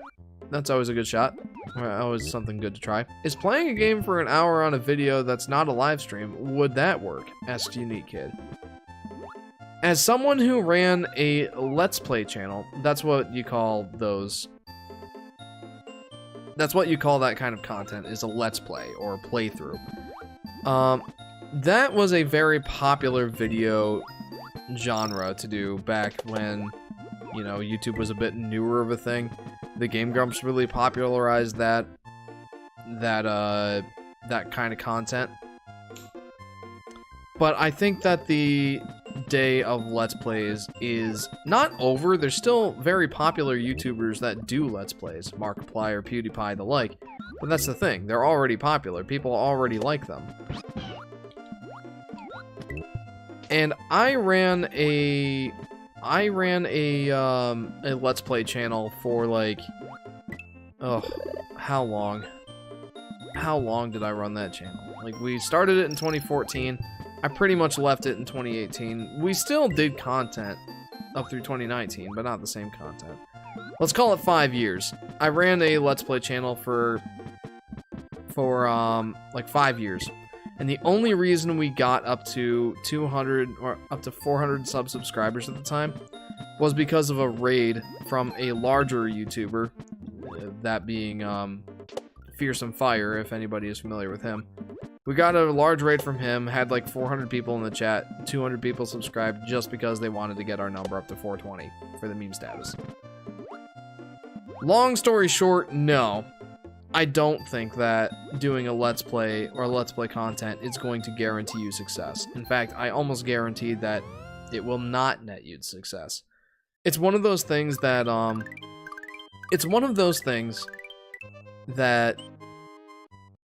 thousands, maybe even millions of people have tried to do.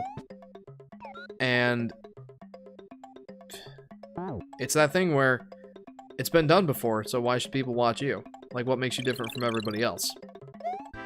And I'll tell you this, I didn't really... Oh, come on! I didn't really start seeing success on this channel. I still haven't. But, I didn't get to see the numbers that I've got now until I started putting out those Yoshi videos that I've done. The top 10, the Woolly World versus Crafted World. What would a 3D Yoshi game be like? Comparing the Woolly World's Wii U and 3DS versions. That's when I started seeing my numbers go up.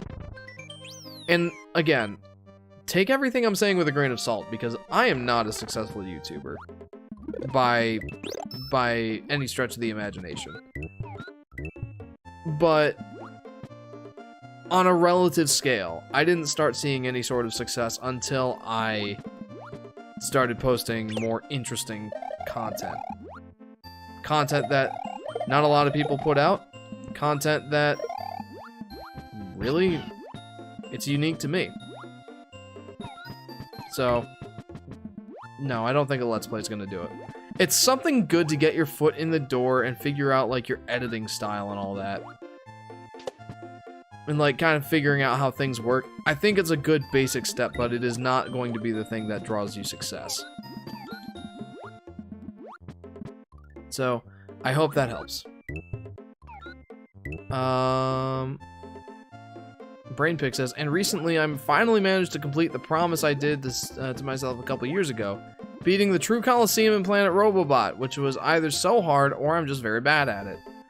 Those Coliseums are very difficult, Brainpick. You're definitely not the only one. Mate and I regret something at the very end. I did 2 runs that got to the heart. The first one I died to a beat. I don't know what you're saying. Task Force Tyler says hi. Hello, Tyler. Welcome to the stream. Happy Mario Day. Well, actually, Mario Day is 2 minutes over. I hope you had a happy Mario Day. Welcome to the stream. Yeah.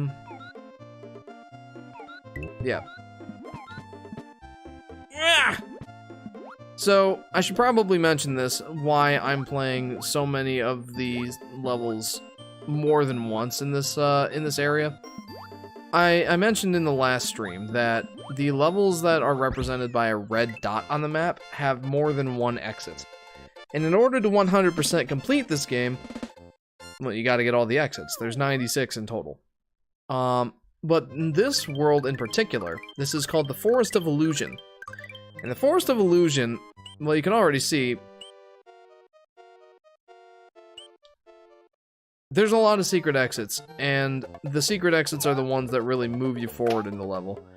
The regular exits don't really do much for you at all. But you still want to get them for 100% completion. So, that's kind of the deal here. And again, like, I am trying to 100% complete the game. No, Yosh! My boy! Poor Yosh. I'll just jump through this level with the Cape Feather. I know that makes me a bit of a pleb, but I'm gonna do it anyway. I'll at least not just fly at the top of the level. Like, I'll use the super cape spin jump thing. I like that a lot. So I just beat this level normally, right? It does not result in me beating this world. Would you rather have a Yoshi or for Fire Flower in Super with what? I would definitely prefer to have Yoshi. The Yoshi Fanatic, man. What kind of question is that? No, I appreciate the question, though. Definitely Yoshi. What would you do if you had a pet Yoshi? Says Vacuum Blank. Well, I'd probably go bankrupt from trying to keep him fed. Or maybe, like, trying to grow an apple tree or something. Like, that would be the thing that gets me to grow a garden. Owning a Yoshi. Or owning a Yoshi. Having a Yoshi as a pet. Companion. I'm gonna call him a companion. I don't feel comfortable calling Yoshi a pet. He deserves better than that. But second off, I would love him and cherish him and enjoy his presence muchly. That's what I would do.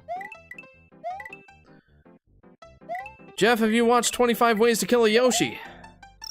I've seen part of it, but I couldn't stomach it anymore. I saw the one where, like, he goes into the, where the Yoshi plush goes into the blender. I'm like, no! I just can't, man. I'm the Yoshi Fanatic. I can't watch my boy Yoshi get murdered 25 times. It's hard to watch. It's also entertaining. It's just hard to watch for me. I think for me, like, it's not even just that I'm the Yoshi Fanatic. Like, I can stomach Yoshi, like, a Yoshi plush getting ground up in a grinder. I just don't really find that very entertaining. I watched it when I was 8. No emotions, says Scroob Troop. What is wrong with you? No, that's fine. I think the no emotions part is closer to how I feel. At first, I'm like, no, Yosh! But then I'm like, do people really find this entertaining? I don't know. One time I had a dream about flying with a tanuki suit, says Aoneko-chan. That's pretty nifty. How did that go? Okay. This castle is much more difficult if you have not found all the switches or all the switch palaces. Well, guess what? I have found all the switch palaces. So this is... I was gonna say this is gonna be a walk in the park, and then I just got murdered by a saw. Anyway. It will be much easier than it would otherwise be. Because normally you would have to, like, jump over these gaps. And be very careful about it. I don't have to be so careful about it. Don't get squished, says Vacuum Blink. Good advice, thank you. Also, did you ever drop a penguin off the edge of Cool Cool Mountain, says Jacob. Absolutely.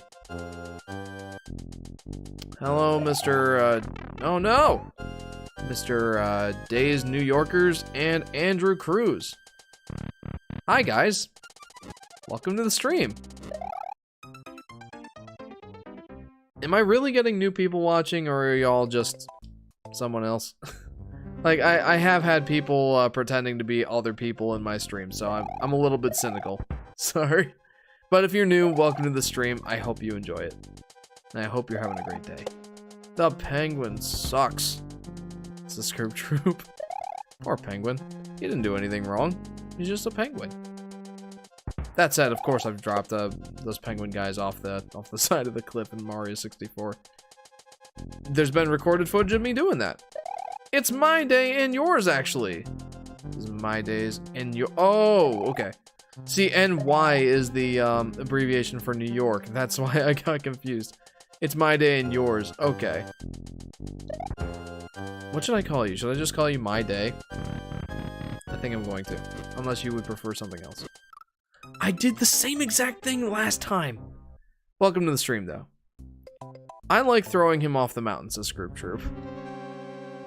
I don't know what it is. We just have a sort of sadistic enjoyment out of dropping a baby penguin off of the cliff. I don't know why. It's just entertaining. No, is it really that bad? Like, he respawns at the top of the mountain. Like, it's fine. He's fine. You're not killing the baby penguin. You're just giving him a little bit of a... Just a little bit of a trip. Yoshi is so cute. I have watched 25 ways to kill Yoshi, but why do you want to even damage a plush, especially Yoshi one? I'm exactly in the same boat. Why would you want to do that? That seems like an expensive hobby. Grinding up 25 different Yoshi plushes. Call me whatever, bro. My days it is.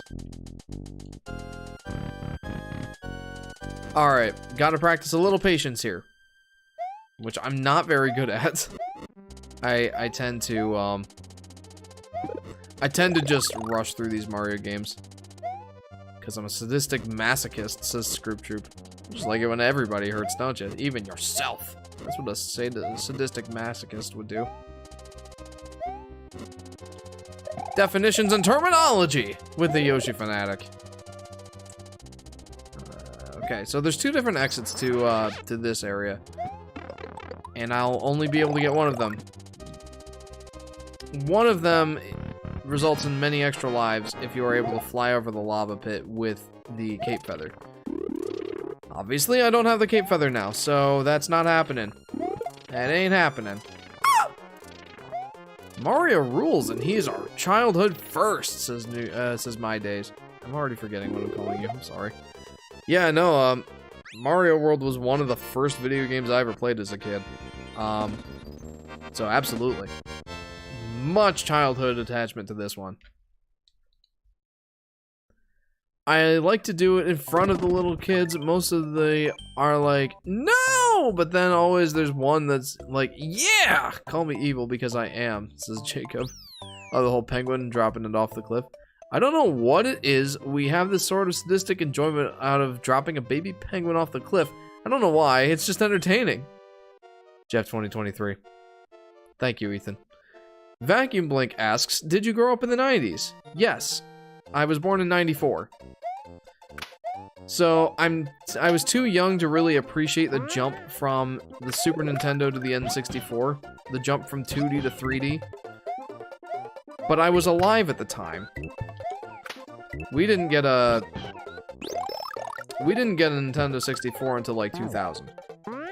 Basically when the GameCube was about to come out. But I didn't care. I never had a GameCube, but I had so much fun with my N64, I didn't feel like I was missing out on too much. In retrospect, of course I was missing out on a lot. The GameCube was a gem. But, again, I was very content with my N64. TLDR, yes, I grew up in the 90s. I'm kind of a 90s kid. Well, evil, it's so funny. This isn't my day. Yeah, for the penguin. Absolutely. Honestly, the mother deserves it. She can't even watch over her own child. Fair enough. I was born in 85, the same year Mario first time released, says my day. Wow, nice. Were you a NES kid or a SNES kid? I feel like being born in 85, you wouldn't have as much of a nostalgic attachment to the NES. Like, the SNES came out when you were 6. So, I don't know, which one are you more nostalgic for? Unique Kid says, have you ever played Super Mario's Game Gallery Gallery? It's a collection of board games and you can play as Koopa. It's all Yoshis. I don't think so. I've played Game & Gallery Watch. Or, no, Game & Watch Gallery 2 on the Game Boy. But I don't think that that's what you're talking about. That's a collection of, like, classic Game & Watch games, kind of, like, reimagined in, well, at the time, it was a modern context. It was in, like, the mid-90s. I actually played one of those games on here, on stream. Because somebody... I don't remember if somebody had asked me, like, what gender a Yoshi is or not. But I remember it was coming up in discussion. And I'm like, you know, I've been thinking a lot about it, because, you know, for those of you who are new, you've likely not seen this. But, I have a short video on my channel. It's not a YouTube short. It's a 2-minute video. It's hidden on the channel. But it's, going into what gender is a Yoshi, and describing why Yoshi doesn't have a gender. He's an asexually reproducing organism. And all of that came from the game Chef in Game & Watch Gallery 2. By the way, that video is available to watch on the channel. It's just unlisted, but it is in the playlist. It's like Livestream clips or something like that. So if you wanted to watch that video, it's there. But yeah, there you go. Game & Watch Gallery games are so underrated, says Vacuum. They are a lot of fun. Mario found his way through the Forest of Illusion and has put an end to Roy Koopa of Castle Number 5. Onward to the dangerous, but tasty, Chocolate Island. Absolutely. Absolutely, we're going to Chocolate Island. I first played the NES Mario when I was 5, the one with Duck Hunt, says my day. Oh, very nice. That one's got to give you some nostalgic feels, huh? That one's a timeless classic. Absolutely. I mean, it's an NES game. NES games don't stand the test of time particularly well. But I feel like as long as video games are a thing, Super Mario Bros., the original Super Mario Bros. On the NES, will always be remembered as the game that changed video gaming forever. Because remember, back in 1983 was the big video game crash with E.T. on the Atari. People weren't thinking very highly of video games prior to 1985. Then Mario Bros. Came out, or Then Super Mario Bros. Came out and changed everything. Literally everything. Huge craze. And gaming would not be what it is today without Super Mario Bros. So I feel like it's always gonna be one for the history books. Imagine if someone had the nerve to make an E.T. game sequel. Oh man. I can't even fathom. I've not played E.T. myself, and I likely never, ever will. I know I never want to, but I probably will never play it. Take that, Mr. Koopa. Alright, well that wasn't so good. It has been written in the awe-inspiring book of the quotes of Jeff. That makes 19 pages filled. Let's go! Thanks, Ethan. Can you do more clips from your streams that you enjoy uploaded and unlisted in a playlist? Asks Luke. I'm thinking about it. I mean, I have that playlist for a reason. So yeah, if you guys would get enjoyment out of me clipping some of my, you know, live stream moments, I have thought that that would be fun to do. It's terrifying! Alright, give me those feathers. Nostalgia rules, kids. Nostalgia rules, kids. Don't it if they watch the Super Mario Bros. Super Show. Huh? Oh, don't it. Whoa! Whoa! Oh! I was doing so good there for a second. I forgot that I could, like, spin jump off of those guys. I didn't watch the Super Mario Bros. Super Show, but I did have a DVD much later, like, much after the fact, of the Super Mario Bros. 3 cartoon. Oh my gosh!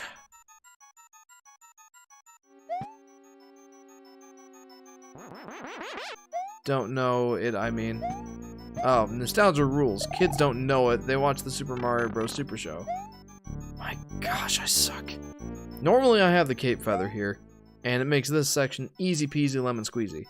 Mario was in a drug PSA and said if you did drugs, you'd go to hell when you died. Like the very old Mario. Wow, I mean, alright.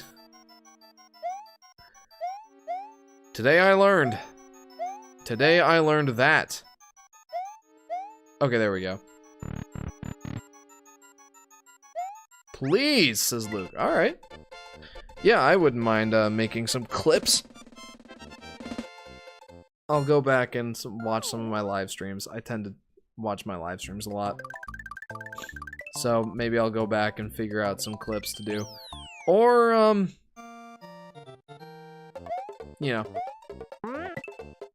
Heck, if you want, you could come up with some suggestions for your favorite clips from some of my live streams. Oh my gosh! And I'll make them a video in that unlisted playlist, so let me know.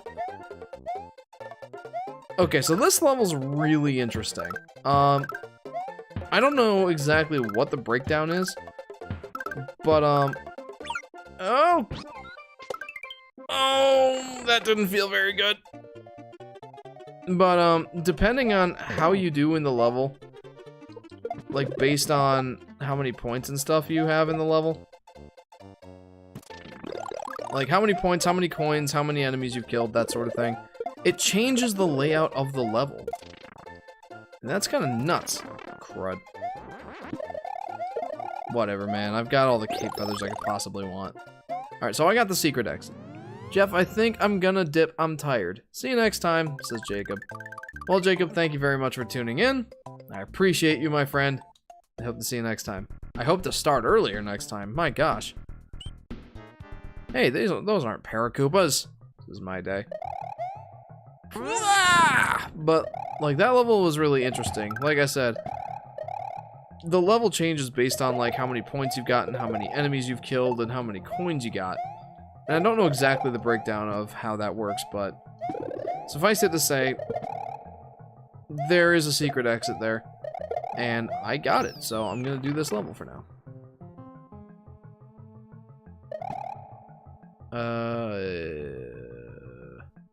Mario also said, "Don't forget to watch your skin, Luigi." Whoa, that's creepy. Let's go! Take this, Buzzy Beetles. Oh, wow, okay. That was wonderful, Jeff. Wonderful, just fantastic. Why didn't I do that to start off with? Could have made it a lot easier on myself, just using the Buzzy Beetles shell against them. Okay. Oh, right, there's more to this level. Spike tops! Oh, jeez. Hey, remember in... I assume that most of you guys have seen the Mario movie, the newest trailer. You remember when Bowser was, like, giving that rally speech to his, minions, and he's like, Koopas! Goombas! And then looks at the Spinies and says, whatever those things are! And then they're like, oh. He should have done that for Spike Tops, because who the heck knows what a Spike Top is? They're not a very popular Mario enemy. So, that should have been Spike Tops. That was a missed opportunity, if you ask me. It's canon in the Mario universe that there's sports like football, baseball, golf, and swimming. Fire Donkey Kong. Yes, Fire Donkey Kong was in that new trailer. Anyway, Vacuum Blink says, what do you really want to see in the next Yoshi game? There's a couple of things. One, I don't know if you've seen my what would a 3D Yoshi game video be like, or what would a 3D Yoshi game be like video. I did make a video about what I'd like to see in a potential 3D Yoshi game, and a lot of those things kind of carry over to, you know, a 2D game too. So I guess my answer would be, first, I would love to see a 3D Yoshi game. But if they are not keen on making a 3D one, at least in the near future, I think there's plenty that they can do with the 2D sort of formula. Let me go through a little bit of a rant. The Yoshi series started with Super Mario World 2. Oh no. Super Mario World 2 Yoshi's Island, right? Came out swinging, right? Starting off with the best one. And I feel like part of the reason that it was great, like, this is gonna sound a little weird, but it actually brought in some lore for the Mario games, I feel like. At least the potential for lore. Because it cemented Yoshi as being an important character in the Mario Bros. Origin. They haven't really gone anywhere with that, right? Like, Yoshi helped bring the babies to their parents. He was cemented in their origin story. Then Yoshi's Island DS took it a little further and actually came up with the idea of star children. And Yoshi was one of them. There are 7 star children. And it's kind of vague as to what that actually means for those characters. But I just interpret it as being like, they have an important role in that universe. And that Yoshi is one of them. I will get to what I want out of a new Yoshi game. I just need to give a little bit of backstory here. So, based off of that, I think that Yoshi, that Star Child Yoshi, is the one we see in all of the, you know, Mario spin-off games, like your Mario parties, your Mario sports games, Mario Kart, the like. Usually you see one green Yoshi in those, and I think that that's our main boy Yoshi. There's also a Yoshi that translates for Mario on Yoster Isle in Super Mario RPG. I would think that that is our boy Yoshi, who speaks the language of Mario. Basically, that Star Child Yoshi is the main Yoshi. Okay? You with me so far? That all said, what I would love out of the next Yoshi game is seeing some world building. There's the Star Child Yoshi. I want to see him go on his own adventure. I would love to see something like something called Yoshi's Island Adventures. It follows the Star Child Yoshi and his adventures between the events of Mario World 2, Yoshi's Island, between Yoshi's Island DS and Super Mario World. Like, what happens with this Yoshi between those two time periods? I've come up with a few ideas for this, hypothetical 2D Yoshi game. I would love to see this young Yoshi have to fight or go up against the character Wart from Super Mario Bros. 2. What I would like to see is Super Mario Bros. 2 boss Wart, that frog guy, the Frog King guy from Subcon, the Dream World. I would want to see him attempting to take over Yoshi's Island, implementing various things from the Dream World. Like we see the, I think they're called Phantos, those like Phantom Mask sorts of things. Shy Guys, that world, the world of Subcon, because they first appeared in Super Mario Bros. 2. Various things from the Dream World. Like imagine Wart using various things from the Dream World to, you know, gain power and take over Yoshi's Island for whatever nefarious purpose. This is also where we see Yoshi and Birdo starting to, you know, get to know each other sort of thing. Like, Birdo is a character from Subcon. And she acts as kind of like the Meta Knight of Kirby to Yoshi, right? Like, kind of like a rival. Like, you fight Birdo several times in these dream sort of castles. I'm getting ahead of myself. Like, I think you get the idea. I would like to see some world building for Yoshi, and that's sort of like a premise that I would like to see. Because not only does it build lore for Yoshi, it also builds a little bit of lore for the Mario series. Gameplay-wise, I'd like to see some of the advancements that the Yoshi series has made over the years, like Yoshi's Crafted World brought in the Smiley Flowers as rewards for collecting all the red coins and getting full health. That's not been done in a Yoshi game before Crafted World. I want to see that again. I want to see the egg jump from Yoshi's Crafted World. If you didn't know, you can bounce off of an egg ricocheted off of a wall in that game, and that mechanic is fantastic. I love it. But I'd also like to see some new mechanics, like Yoshi's wall grab from Mario Odyssey. Like, he can stick his tongue out and grab the wall and stick to it, and that can act like kind of a wall jump. I would like to see. You remember his egg roll move in Smash Bros? I want to see that come in. I want to see that as a mechanic where you can, you know, roll through a certain segments of the levels very, very quickly, and also navigate like underground tunnels, like small passageways to navigate towards secrets, a la, you know, the typical Yoshi's Island sort of deal. Love to see that. I got some ideas for a future Yoshi game. Let's just say that. I think I've invented a new word in the English language. Goot. What does that mean, Aoneko-chan? Vacuum says, wow, those are really good ideas. Wart and Birdo would make sense considering Shy Guys became a Yoshi staple and they all came from Subcon. Yeah, that's kind of what I was thinking. And, at the end of the game, like, Yoshi and Birdo could team up to try and fight Wart, who's too powerful for Yoshi to take on by himself. And, you know, at some point, Birdo has to, like, play the sacrifice play to, trap Wart in the world of Subcon. And that's why we see both Wart and Birdo in the world of Subcon in Mario Bros. 2. And it's like Wart's attempt to try and escape the Dream Realm or something like that. How cool would that be? Have Yoshi be the one responsible for locking Wart away. That's why I think that's so cool, is because, like, it establishes Yoshi lore, and it also, like, cements Mario lore.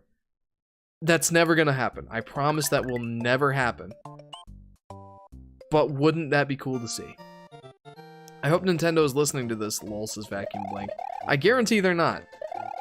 The Mario series and their adjacent spin-offs, Wario, Yoshi, Luigi, heck, even Super Princess Peach and Captain Toad Treasure Tracker, these games are very much focused on gameplay first and story like never. I think Miyamoto is actually impartial to stories. Like, he doesn't care about them. He doesn't... In fact, he, like, actively discourages them in, say, the Paper Mario series. We're not gonna see any of that sort of stuff, at the very least, until Miyamoto is done being the head of, or being in charge of these developments. I'm sorry, that's just the case. Like, no, Yosh!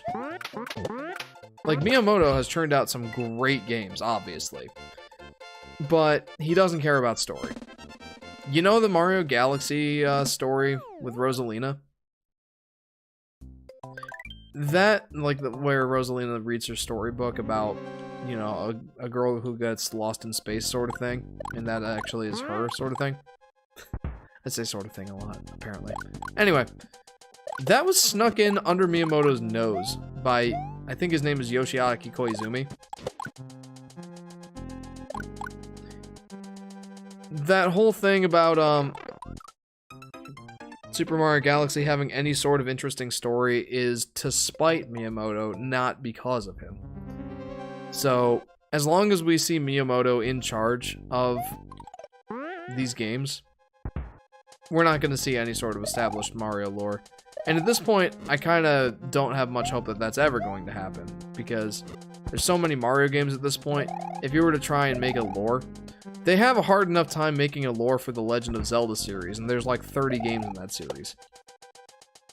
Mario's been in like 200 games, maybe more. So, I don't anticipate that we'll see like an expansion of the Mario lore. But it's cool to dream, isn't it? Would be cool ideas for any a Yoshi-inspired indie platformer. Maybe 2D mostly, says Luke. Yeah, Rosalina's star gone dark in the movie. Yeah, right? That loom was like, there is no hope. The only hope we have is the sweet embrace of death. And he's just so cheery. I'm like, whoa! But yeah, no. I've got some cool ideas. But even if they didn't want to do a story for Yoshi, I think that's a crime. But regardless, there's plenty of gameplay things I would like to see. I want to see a return to, like, Yoshi's Island style gameplay sort of thing. But, like, make it more challenging. Bring in the mellow mode as an option for younger players or inexperienced players who struggle with harder games. But make the base game harder for, you know, the average video game player to enjoy the game. And it would be more satisfying for a completionist to play the game then. Like, there's plenty that a new Yoshi game could do to even, I'd say even surpass the original Yoshi's Island.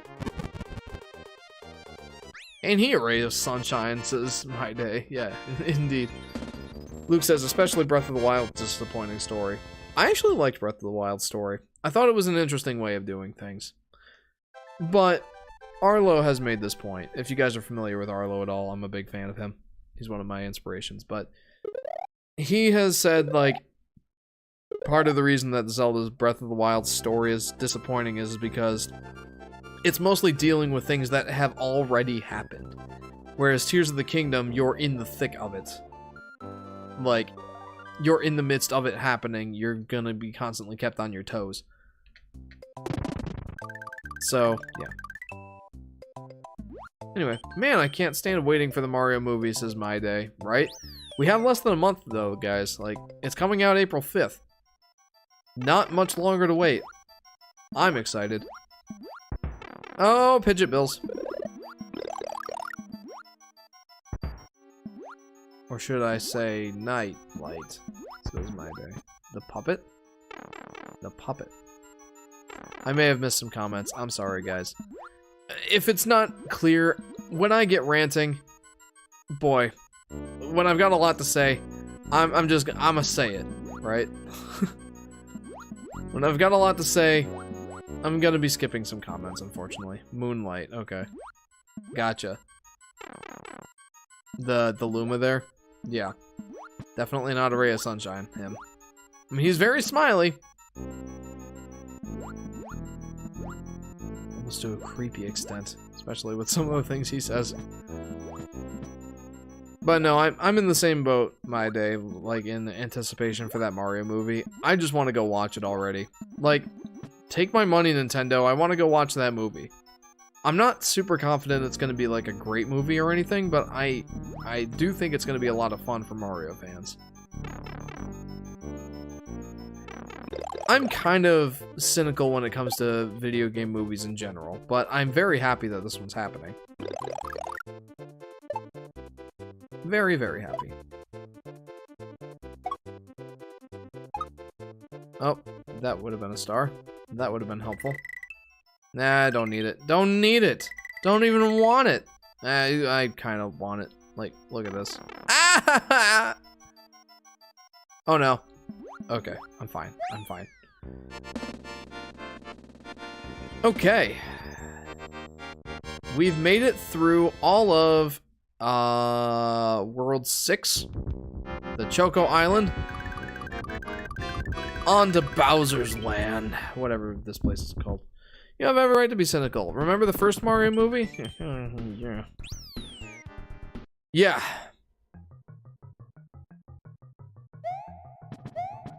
On the plus side, they had Yoshi in that movie. On the minus side, he was just a little velociraptor guy. So, I don't know. I'm fairly confident that the new Mario Bros. Movie is going to be a heck of a lot better than the old one. But, you know, I don't anticipate that it's going to be high art or anything. I don't even anticipate it'll be as good as, say, Puss in Boots: The Last Wish. But I do think that it will be a fun time. Whoa. Have you ever done the jump where you jump, then jump off Yoshi to get a boost? Absolutely. Yeah, I've absolutely done that. Though, I try to keep Yoshi as much as I can. Obviously, being the Yoshi fanatic, I'm like, I got Yoshi! I must keep him! But, yeah, no, if the situation requires it, I will do a boost jump off of Yoshi, and hopefully not send him plummeting to his death. That's not something I like doing. Yep. Brown, brown, brown, brown, brown. Okay. Oh, come on. Shimmy, shimmy, shimmy. I love those mole guys. I love that they have the sunglasses. I remember I was watching the Game Grumps playing this game, like, wow, a long time ago. It's been like a decade. And they were like, oh man, these Monty moles, they think they're so, wow! They think they're so cool with those sunglasses, you know? And I'm like, you guys are dorks. They're wearing those sunglasses because they're blind. They're moles. That's why they're wearing the sunglasses. It's not that they think they're cool, it's that they're blind. Oh. Love the Grumps, though. Alright. I think that just sent us backwards in the level. Okay. Alright. Sure, this is a thing that can happen, I guess. I missed the premiere of the final trailer yesterday, and I was like, dang it! This is my day. Yeah, I was very much in tune with when that was happening, so I did not miss it. I watched the trailer, and I'm like, man, I really wanted to see Yoshi. I hope that he's in the movie. Like, I know that there's a herd of Yoshis that stampedes in, like, the first big Mario movie trailer. But we haven't seen Yoshi again since, and that makes me think he's not going to have a very big role in this movie. I would be happy to be wrong, but I'm not getting my hopes up. I'd love to see Yoshi in this movie. And I've read an article where they're like, well, why haven't we seen the green Yoshi yet? Like, what gives? Like we saw a herd of stampeding Yoshis in that one trailer, but there wasn't a green Yoshi. Is that because, like, the green Yoshi is, like, plays a more important role like he did in Yoshi's Island? I mean, you never know. It's an interesting theory. I don't know if there's any stock in that, but it's an interesting theory. A. Lamau says, my guess is Yoshi will be saved for the sequel. Oh, man. I gotta wait so much longer for Yoshi.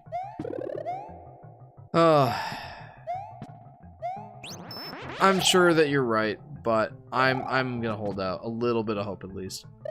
Also, Lamau, welcome to the stream. I don't know if you've been here the whole time or what, but this is the first comment I'm seeing from you, so welcome. I didn't know it came too soon. Says, my day. Like, if there's a block above my head, instead of throwing a shower, I will jump off of Yoshi and then jump back on, says Unique Kid. Oh yeah, that's definitely a common maneuver in this game. Oddly enough, there's mostly more of Donkey Kong stuff than other stuff like Yoshi, Wario, and Daisy, says Luke. I'm gonna say that that's not that odd. Oh. I'm gonna say that that's not that odd because DK plays a pivotal role in Mario's origins as well. Mostly in terms of, like, actual gaming history. Because Mario's first appearance was in Donkey Kong, the arcade cabinet. So, I'm not surprised they have a lot of Donkey Kong representation. And I don't mind. Donkey Kong's pretty great. Which came first, the Yoshi or the punch? Well, like the punch to make Yoshi eat enemies and stuff? I don't know. I guess punching was definitely a thing before Yoshi was a thing. I don't know, man. Like, I don't know if I understand your question fully.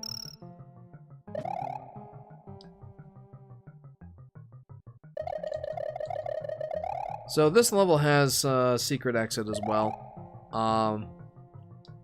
And that leads to a fortress that leads to the back door of Bowser's Castle. I'm not going to take the back door, but I will unlock it.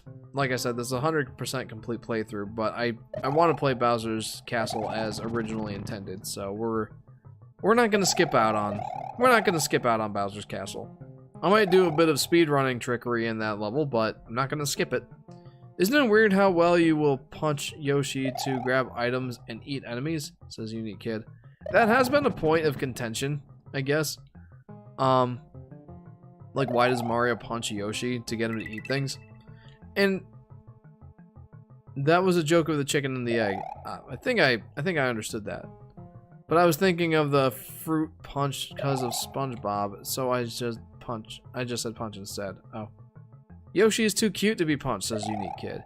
I feel like the reason that they did that is because Yoshi is the steed on which Mario rides, and you're controlling Mario, and Mario has to, like, you know, tell Yoshi to, you know, stick his tongue out and eat things at a certain time and all that. The idea is, like, you know how you use reins and, like, spurs and whips on horses? Not so much whips, but, you know, at the very least, the spurs and reins. I feel like the punching Yoshi in the back of the head is a similar idea to that. Like, making him do what you want him to do. I think that's kind of what they were going for. Still, like, you're right. Like, Yoshi getting punched is never a good feeling moment. I always thought Mario was pointing Yoshi who eats. Says Alamau. So if you were to slow down the animation of Yoshi getting, you know, hit, like, it does show him wincing when Mario punches him. So, oh my gosh. So yeah, he's definitely punching him. I never know Mario was punching Yoshi to eat enemies until someone pointed it out, says Luke. I think when I first really started thinking about it was when MatPat put up that video of, like, Mario is a psychopath. I don't know if anybody remembers that video on Game Theory, but he points out some, I'll say, some ugly truths of Mario's character. So yeah, that's a thing. Yoshi getting punched in the back of the head. That's not a good feel moment, but it is a thing.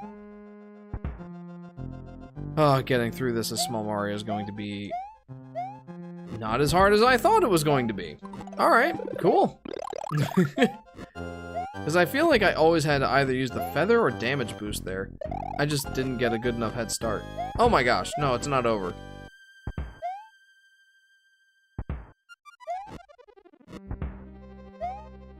Yeah, those sections you just have to make sure you're getting a good start. That wasn't so bad. Not as hard as some of those special levels, let me tell you. Wah!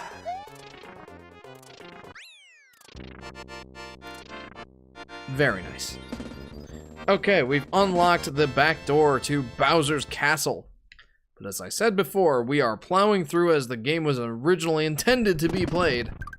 I mean, I guess this is one of the things that the game was originally intended for. It's built into the game. But obviously the main path is to go through the front door, guns a-blazing. We're doing that. We're not going for these intricacies. No, we're Mario, man.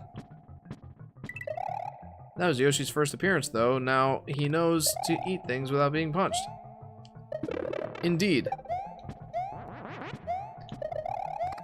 I love that Yoshi was in this game. Like, I know Miyamoto wanted to have Yoshi as early as the original Super Mario Brothers, the first one on the NES.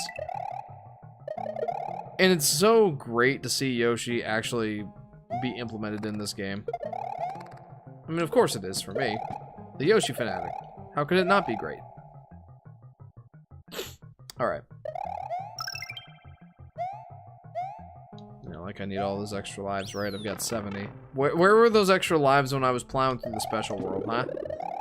Could have used them then. For sure.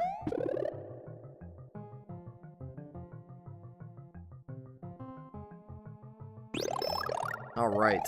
The feather finally came down. Let's tackle the rest of this level. You know, these levels really aren't that hard. It's either that or I'm pretty good at Mario World, despite my earlier showings. Like, that special world kicked my butt. If Yoshi didn't exist, what Mario character would you be a fanatic of?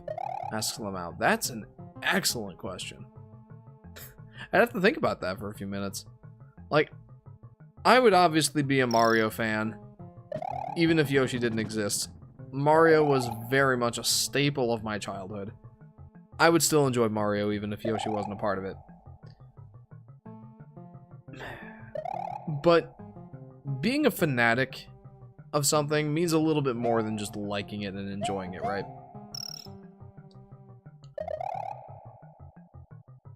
So I don't know.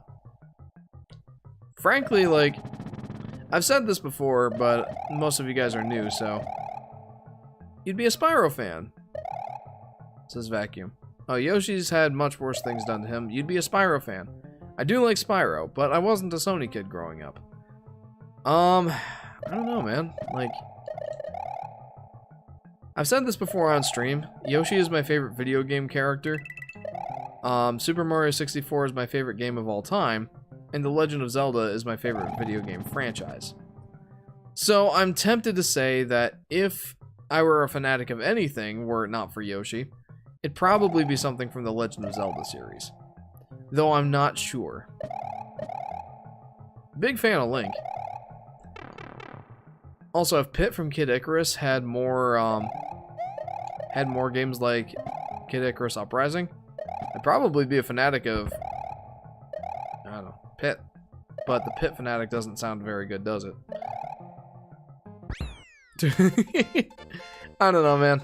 I'm just glad that Yoshi exists, so yeah, I'm gonna stick to being the Yoshi fanatic. I think I want to be a part of the Illumination group, says New York, my day. Illumination's definitely turned out a lot of, I'll say, decent movies, but their animation is top-notch.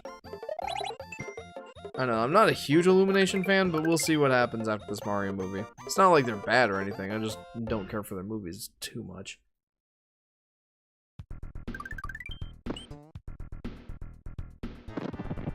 Star Fox is my favorite, says My Days.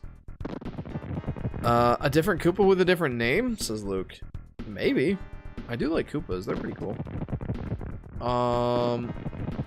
Unique says, I feel like if Mario was in real life, he would be in jail. Because when you think about it, Koopas are turtles, so technically he kills turtles at a regular basis. Very true. I'm a huge Kirby fanatic, says Vacuum Blank. It's so easy to slip into being addicted to Kirby. The cuteness, the lore, everything. Dude, I feel like sometimes Kirby gets more love than a lot of game series. And I especially appreciate that though it's not a major focus, he does, like, the Kirby series does have lore. I wish the Mario series did, based off my earlier conversation. Like, you know how I feel about that. What a funny twist. Mario and Bowser's relative beats him up, says Luke. Alright. I didn't think that was something I could do. Okay. So this is the secret exit to this level. No, it's not. I need to get into this room via another means. Let's grab that star. I gotta go this way. Oh. Missed that dragon coin. No. My day says because my idea needs to be half 2D, half 3D. Sorry? Oh, I think I want to be part of the Illumination group because my idea needs to be half 2D, half 3D. Interesting. You know who could classify as the Kirby Fanatic? I don't know if you guys are familiar with Ant Dude. And he does content about other game series, but his favorite is Kirby. So he could easily be the Kirby Fanatic. If you like Kirby, I definitely advise going over and checking out Ant Dude's channel. I love Ant Dude, says Vacuum Blank. Me too. He, Arlo, and Scott the Woz are my main inspirations. Nice. And I feel like my videos as of late have been mostly, like, thematically similar to... I'd say Ant Dude more than anything, but Scott the Woz kind of. Oh. Come on! Alright, got it. Have you ever watched Keyboard Cat? Asks Unique Kid. No, I haven't. Is that a YouTuber? Ant Dude has a competition with Channel Kirby. Nifty. I watched a little bit of Ant Dude's stream of Kirby's Return to Dreamland. Or the remake. Kirby's Return to Dreamland Deluxe, which around here we'll sometimes call Kirby's Return to Dreamland. But I remember watching that, and like the first 40 minutes, he's like, we hit 10,000, or we hit 1,000 viewers in the chat. Nice. I'm like, what? Bro, I've never hit above 20. So, that's like, I mean, Ant Dude's much more of a YouTuber than I am, so I'm not surprised. No! I suck. Looney Tunes is my inspiration, says my day. Ant Dude is gonna have a competition with Channel Kirby. Oh, what kind of competition? I'm curious now. As a big Ant Dude fan myself, I'd love to know what this is all about. You'll get there, don't worry, says Vacuum. I doubt it. Like, YouTube is my hobby. Like, I'm not sure if you saw my community post, or you're new here, so... This is definitely just my hobby. I very much enjoy it, but I don't anticipate it going very far, because I just don't have the time to sink into it. I've got a full-time job, I've got a family.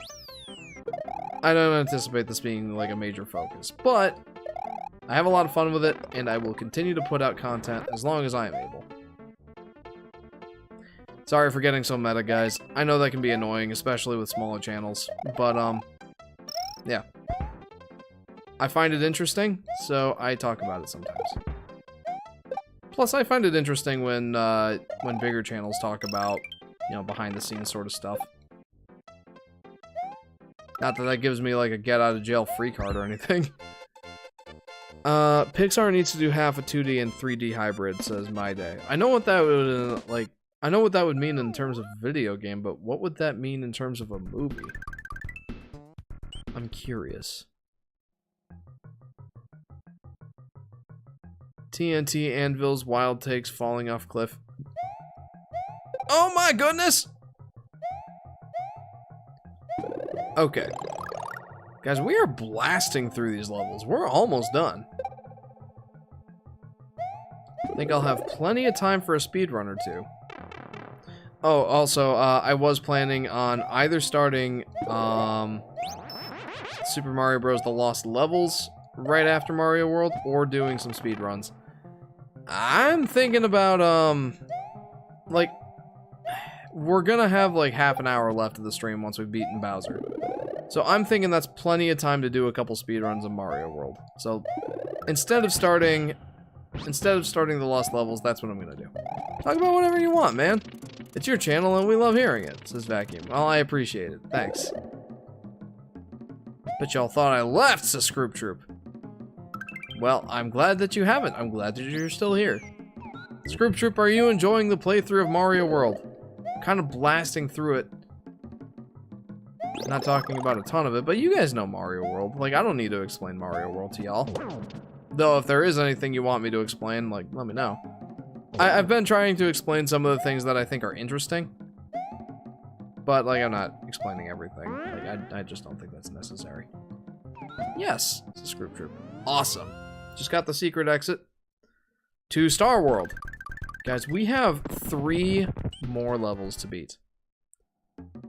Just 3. Kind of tired, but I'm going to try to stay up, says Scroop Troop. Awesome. We only have 3 levels left.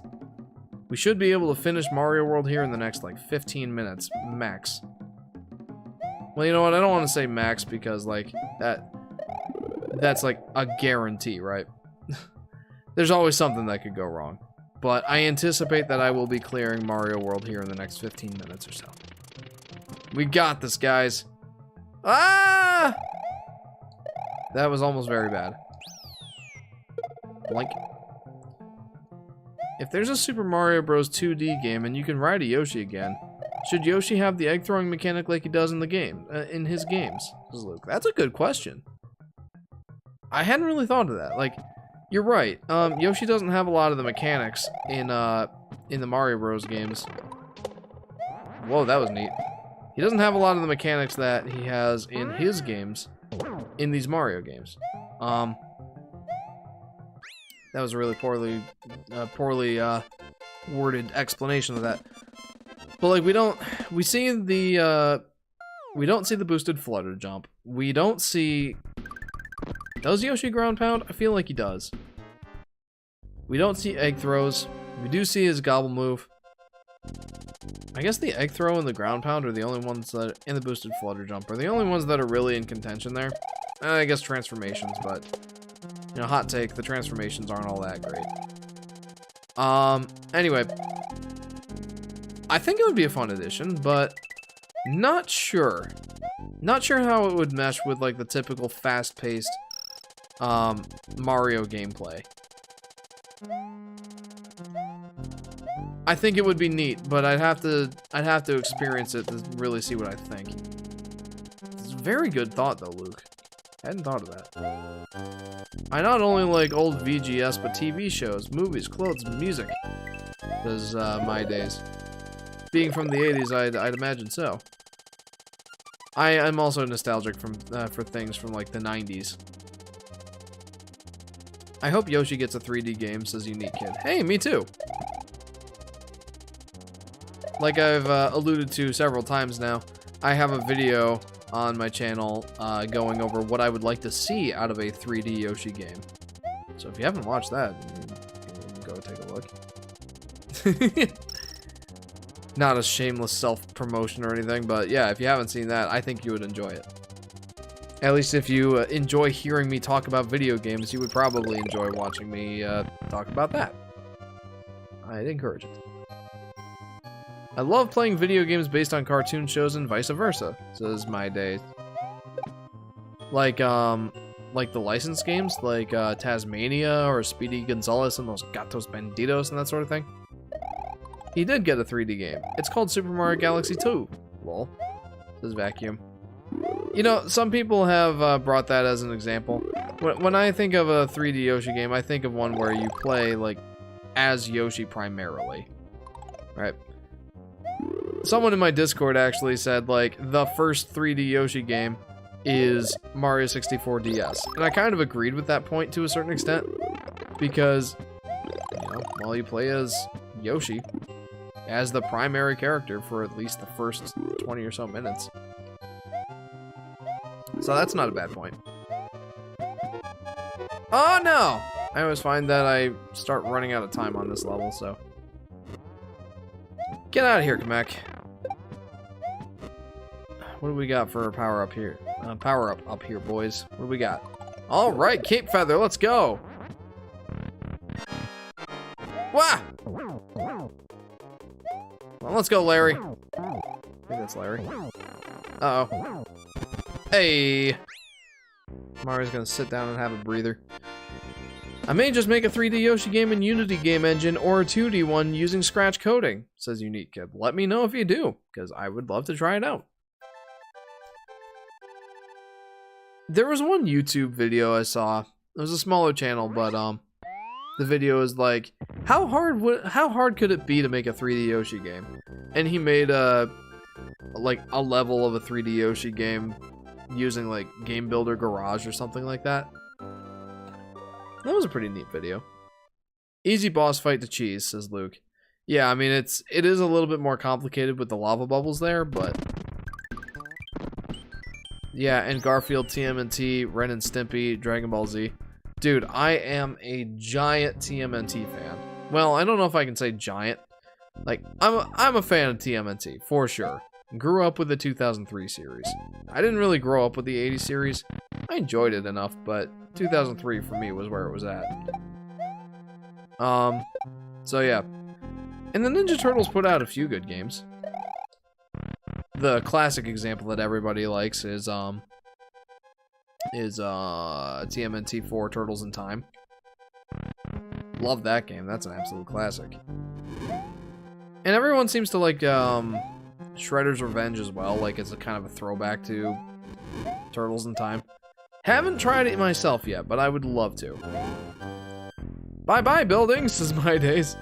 I grew up on the 80s series. Fair enough. Oh no! Oh, I've seen that video too. Actually, that video led me to your channel. Lol, says Ayla Mao. My 3D Yoshi game video did see an influx of viewership when that video went up. I did notice that. Shell, yeah, says My Days. Indeed. Okay, I have a set of doors that I like to go through in Bowser's Castle, but for anyone who may not be familiar, Bowser's Castle is split into 3 sections. And the first 2 sections are where you get to choose which door you go into. There's 4 doors, and each of them has different obstacles behind them. So you get your choice. Which one do you want? Pick your poison. Which ones do you want to go with? And I have a specific set that I tend to go with, depending on what power-ups I have. If it's Shredder's Revenge is the best, says My Days. I would like to try it. I just don't want to spend $30 for it. So when it goes on sale, I'll be sure to pick it up. Maybe on Steam, but maybe on Switch. Anyway, if I have the Cape Feather, then I go for rooms 2 and 8, as you'll see in the speedrun here shortly. But if I don't have it, well, I just play the rooms that I just showed you, 3 and 7. And that just seems to be my happy place. Alright, Bowser, let's go, buddy. Give me back to Princess. Give her here. You know, something that I've learned to appreciate over the past, well, I don't know, past few years, I guess, is that the Bowser fight in every Mario game, almost every Mario game, is different. There's something different about the Bowser fight in each Mario game. And that was especially true in the 90s and 80s. With the exception of Lost Level, that was just a carbon copy of Mario Bros. 1. As you'll see in the next stream. But, you know, the Bowser fight in Bowser 1, Bowser 3, Mario 1, Mario 3, Mario World, Mario 64, Sunshine, Galaxy, they're all different. And that's awesome. Like, they all have something unique going on. Even in the new Super series, like, they're not carbon copies. I appreciate that they don't just take the easy way out every time. Yeah, Mario games might be a little bit copy-paste, but there's at least some effort put into them. 90s rule, says My Days. Yeah. Yes. I'm definitely a fan of games from the 90s. My favorite game, as I said earlier, is Mario 64. That game is from 1996. I'm very attached to the 90s. Help! You got it, princess. We're coming. Oh! Why am I doing that? That was a completely unnecessary maneuver. They sure do, says Scrooge. Indeed. Are you a fan of the Mega Man series? Yes. It's not my favorite, but I do like it. There's kind of a funny story of how I got to be, like, how I got to play Mega Man. I did not play Mega Man until I got a 3DS. Okay, let me save that story for the credits. Not gonna lie, that clown car getting up close on my screen scared the crap out of me as a kid, says Lamau. Fair enough. That's absolutely fair enough. Mario's adventure is over. Mario, the princess, Yoshi, and his friends are going to take a vacation. Well, they sure as heck earned it, my friend. They've sure as heck earned that vacation. But yeah, like, I first got into the Mega Man games when I got a 3DS. And not immediately. But for one of my birthdays one year, my mom got me a Mega Man shirt. It just has Mega Man on it. Like, just the 8-bit Mega Man sprite from the classic games. And just the Mega Man logo. And I thought to myself, I've never played a Mega Man game before. I'm kind of a fraud if I wear this shirt. And I've never played a Mega Man game before. So I got Mega Man 1 on my 3DS. And I enjoyed it. And then sometime later...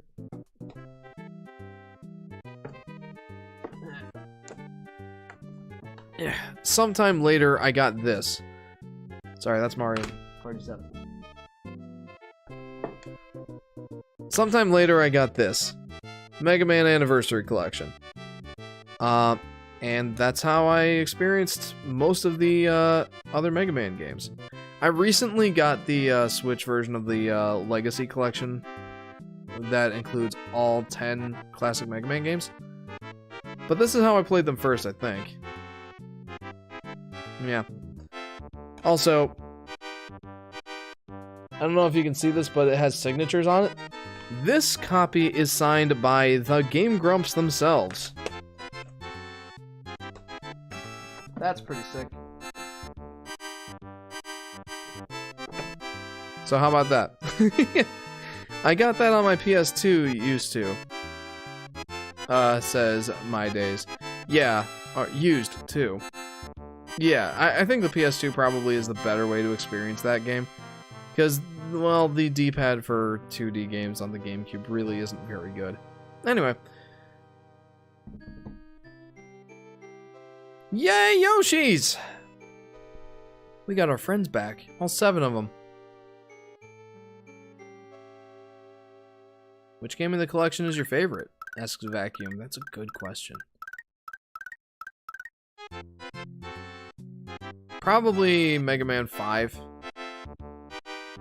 Mostly because that one was pretty well polished, and it brought in like the charge shot, the slide dash move from Mega Man 3. I think Mega Man 4 brought in the it's so hard to remember them all. They all kind of blend together.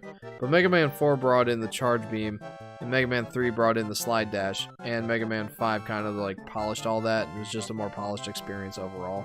So I'm gonna say Mega Man 5. Monkey spinning, says Luke. Do you remember Yoshi with orange arms, no arms, or green arms? Oh, definitely orange. Definitely orange. Although he had green arms on the box art of this game, which is interesting. Yeah. Alright, my throat's dry. I've been talking so much. Alright. This is a neat way to wrap up the game, you know? Pidget Bill, says my days. Yeah, those are the bullet bills, just with a sprite swap, because I beat the special worlds. So there you go. I wish the Rex enemies made a comeback in modern Mario game, says Alamau. Yeah, right? Like, I feel like the most recent game that Rexes have appeared in, I feel like the most recent game is Mario and Luigi's Superstar Saga. Yeah, I think so. Have you ever watched a YouTube live stream of Yoshi driving in a Mario Kart, and it's titled Yoshi Driving Mario Kart until Mario Kart 9's announced? No. Sounds like that stream will be going for a very long time. I mean, like, Wait until Mario Kart 9 comes out? Are we convinced that that's ever gonna come out at this point? We haven't had a new Mario Kart game since Mario Kart 8 first released in 2014.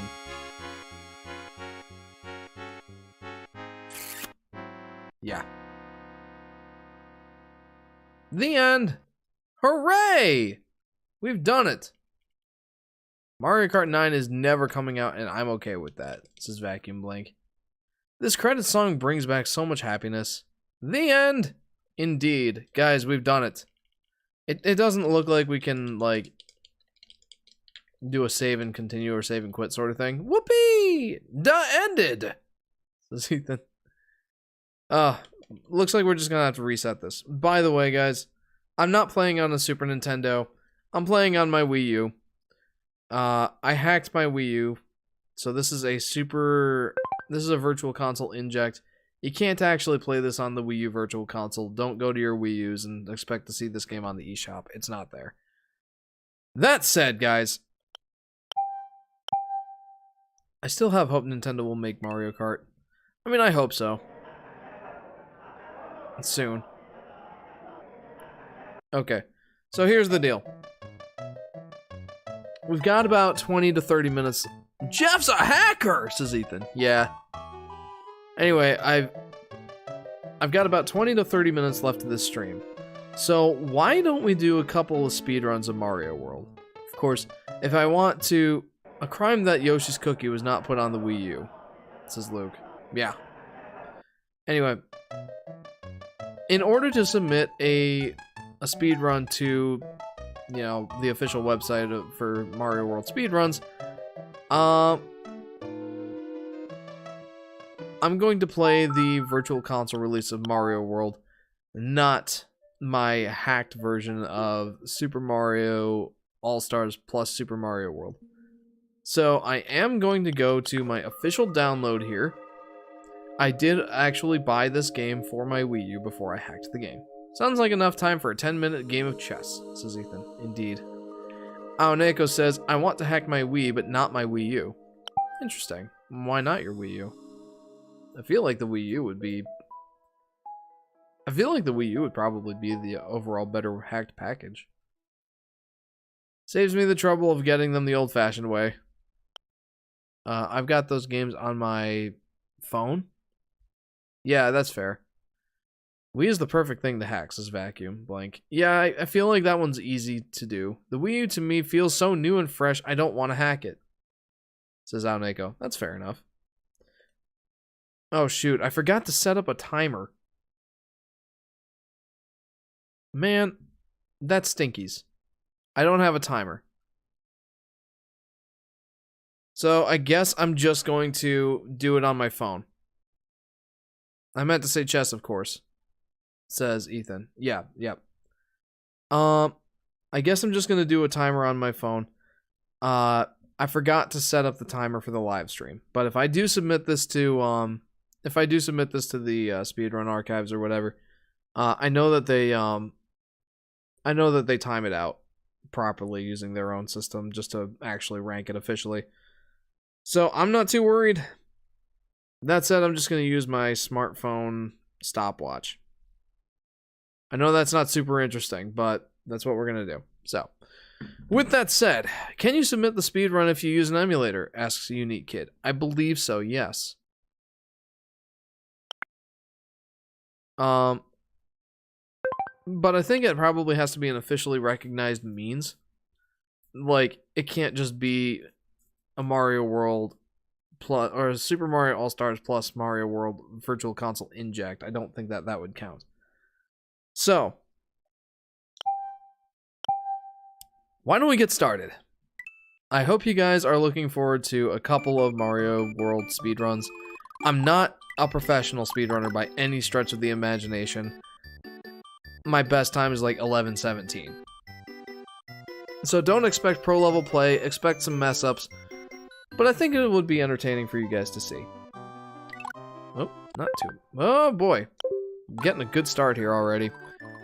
I honestly had way more fun with my Wii U than my Switch, despite the fact that it failed as a console. Oh, I love my Wii U, dude. Though I feel like hacking it has gotten a lot more potential out of it. Played it with my PS4 controllers is my days. Like, what would it be if I submitted a speedrun with her head played on a browser emulator? Yep, I don't know, man. Alright, here we go. Start at the black screen. Ah! I get to see you do a speedrun, says Ethan. Again, don't expect these to be fantastic. I hope Woolly World comes out on the Switch, says Vacuum Blink. Oh, me too. Also, my commentary might not be on point for the speedrun, because, well, obviously I gotta focus a little bit. Off to a great start already. I'm not supposed to do that. We probably are gonna do a couple speedruns here. Just, they're fast enough. I may not even get through a complete one on my first or second try even, but yeah, let's see what happens. Like, I've already done a couple mess-ups. Still, it didn't really impact it that much. But could I submit a speedrun done with an in-browser emulator? Asks Unique Kid. Maybe. I'm not sure. What game would you want to speedrun? Okay, this one's tough. I highly doubt Woolly World will come to the Switch, says Luke. I'd love to see it happen.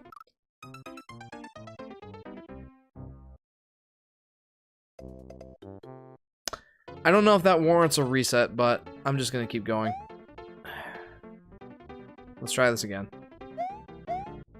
There we go. Like I said, expect some mess-ups. I'm not a professional speedrunner. I'll probably do at least one more, and hopefully that one will go a little bit better.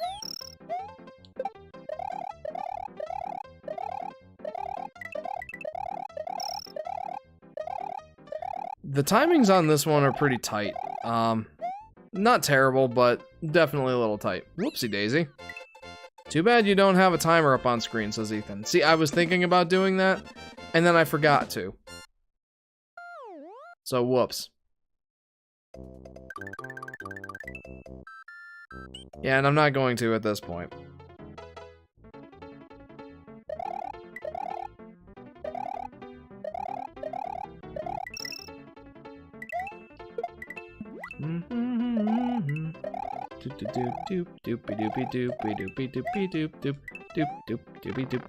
Reminiscing Game Boy.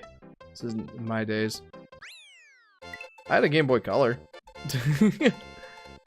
See, I even have like an overlay that's designed for speedrunning, and I just forgot to set it.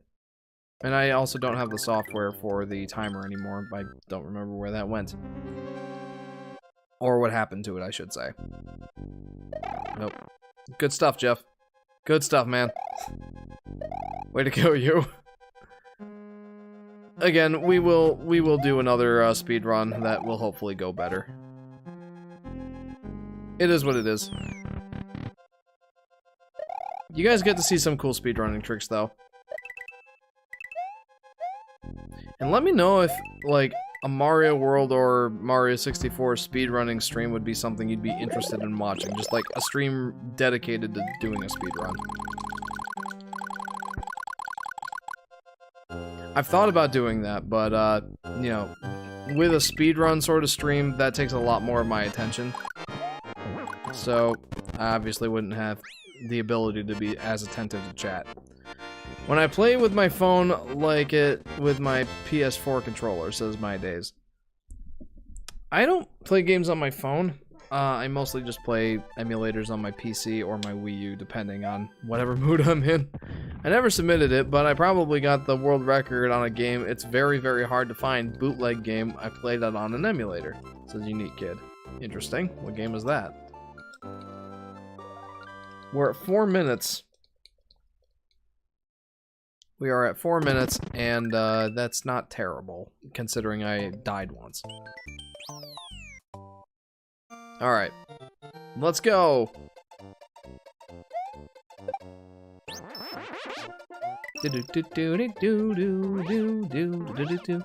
probably the most boring level to watch in a speedrun, because...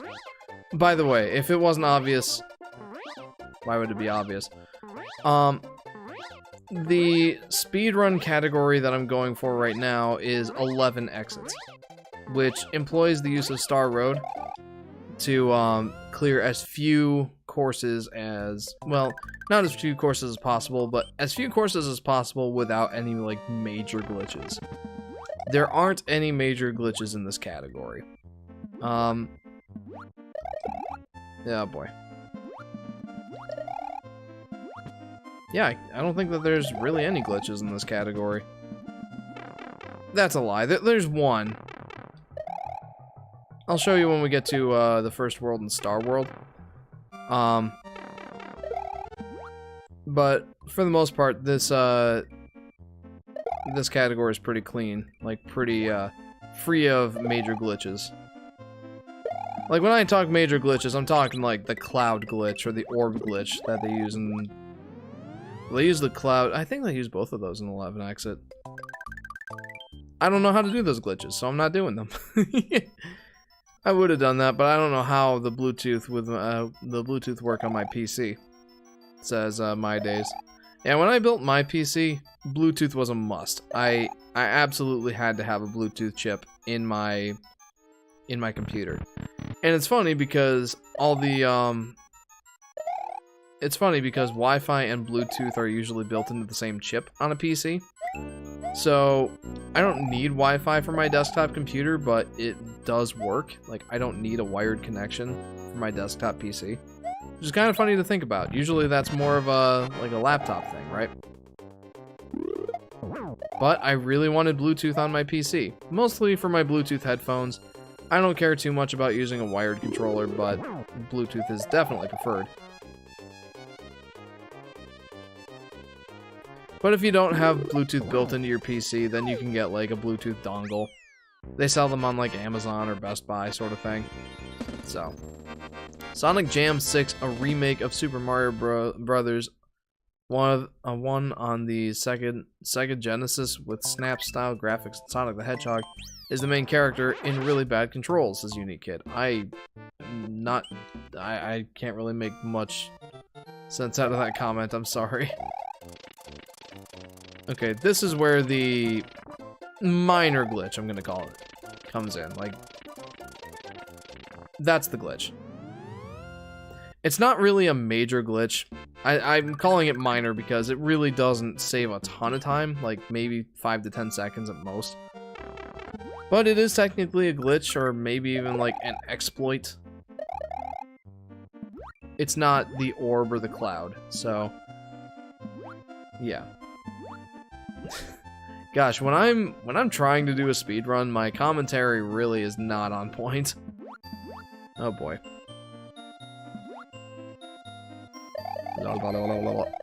Poor Yoshi's probably getting dizzy here. Jeez. We got all these like little optimization issues I'm having with this run. Like I said a few times now, I'm definitely not a professional speedrunner. Don't get your hopes up about this being like a world record or anything. I'm far from world record pace right now. A good way from world record pace, and maybe even like personal best pace at this point. Still, like, I hope you guys are enjoying it. I know I am. Meow.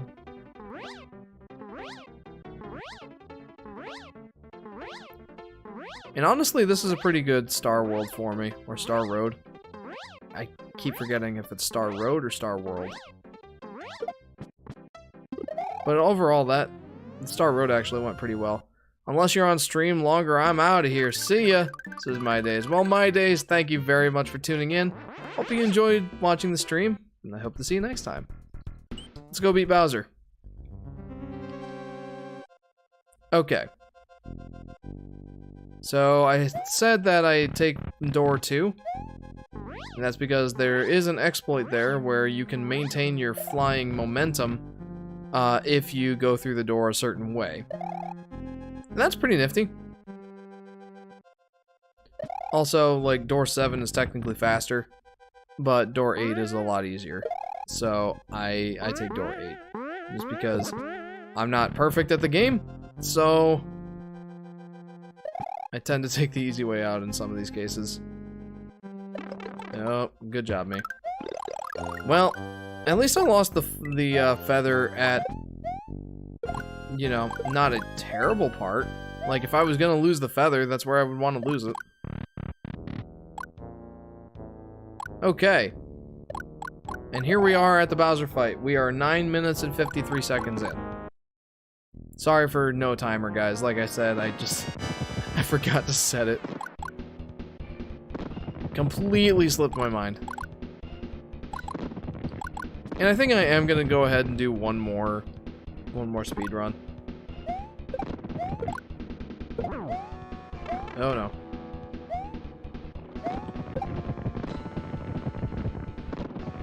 So there's a trick here that, like, you can use a you can grab one of these Mecha Koopas to speed up the later phases. I don't exactly know how it works. Like, you're supposed to hit Bowser on the perfect frame, and I don't think I've ever successfully done it, but it's not going to stop me from trying.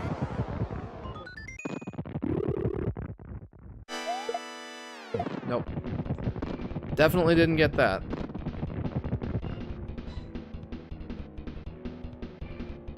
Well, maybe. Like, that did seem a little faster than normal. I don't know. I don't think I got it. Like I said, I don't know how it works, but it's supposed to, like, have the number of times he, like, floats back and forth. Or, like, halves the amount of time between throwing his... I don't know. It's supposed to be a way of skipping through some parts of the fight. Or, like, skipping some cycles or something like that.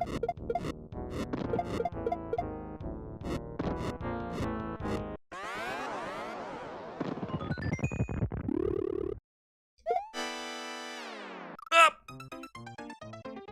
Well, that run's done. Alright. We were at 11:47. We gotta try again.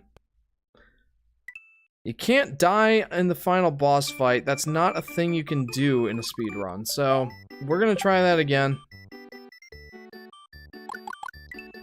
Rip. Sizzle Mao, yep. Rip. R.I.P. in pieces. Let's try again. Ready? Start. Well, starting the timer at the black screen. There's like some sort of timing that you can use, like the timer starts 2 seconds after you hit the A button when you're picking one player. So okay. So there is a better timing methodology. And like I said, if I actually submit this to Speedruns Archives or whatever it's called, I don't know if I'm going to at this point. This is not going so well. But if I do, they will time it out. I don't really have to worry about that. Yep, that is not a thing you can do, says Ethan. We are doing at least one successful speedrun. Whether or not it's a good one, we are going to finish the speedrun at least once before we wrap up the stream.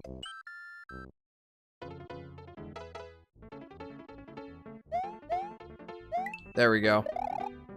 See, we're already doing better. We didn't die that time.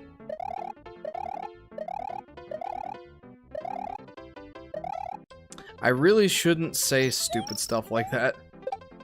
It practically guarantees blunders later.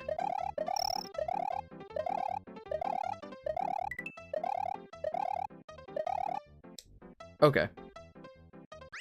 Whew! That's about as good as I can hope to do on that level. That's about as good as I can hope to do. Okay. By the way, I was trying to look at where my time would put me in terms of ranking. And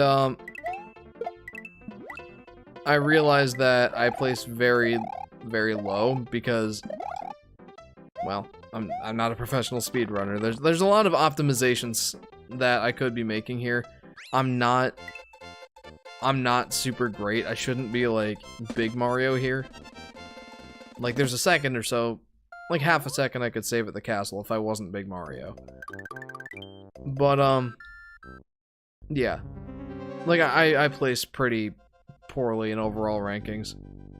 Still, I'd be interested to see where I actually do rank. Oh my gosh.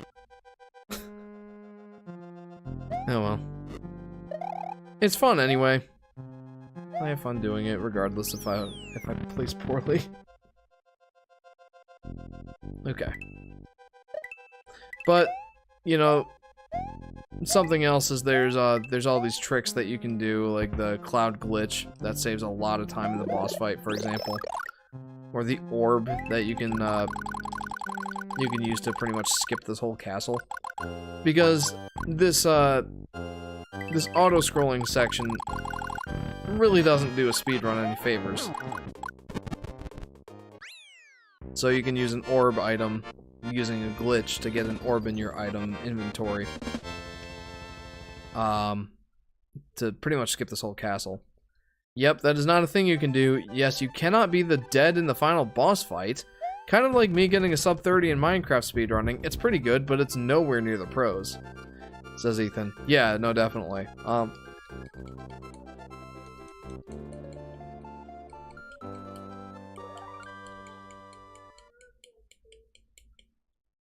JJ woke up.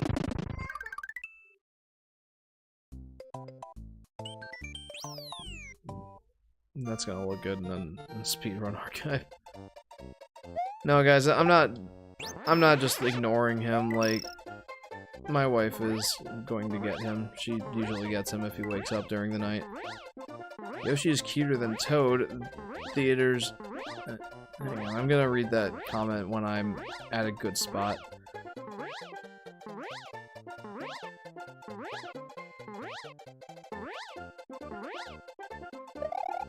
There we go.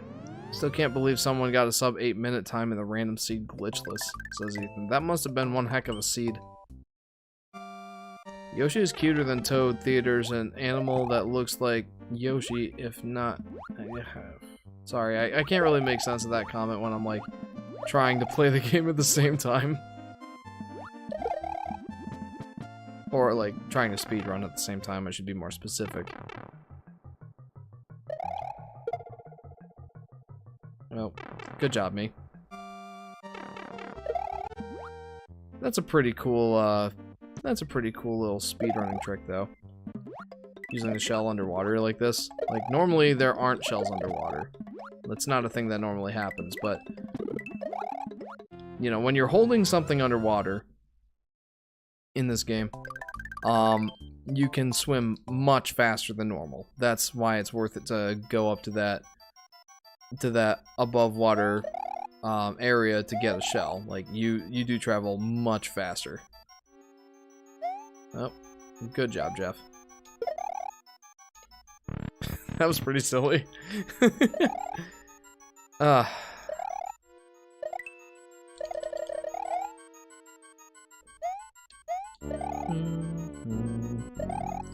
There's some tricks in the ghost house that would save a lot of time. Like, you can very, very carefully and precisely get through those ghost rings by, like, going between the ghosts themselves, not waiting for the gap. But I don't have that acumen. I don't have the mastery of the game to be able to do that sort of thing. Plus, it's really risky because you only get one feather in the speedrun. And if you screw that up, then, well, you're boned. You don't really get a second chance. Yoshi is cuter than Toad. Theater's an animal that looks like Yoshi if he was not cute or friendly. Says unique kid. Sorry, I still don't understand that. Come on, man. There we go. You can do that clip a lot faster. It's just when I try to do it too fast, I usually clip past the key platform and then just completely screw up the speedrun, so I'd rather just be cautious and lose like a second or two. So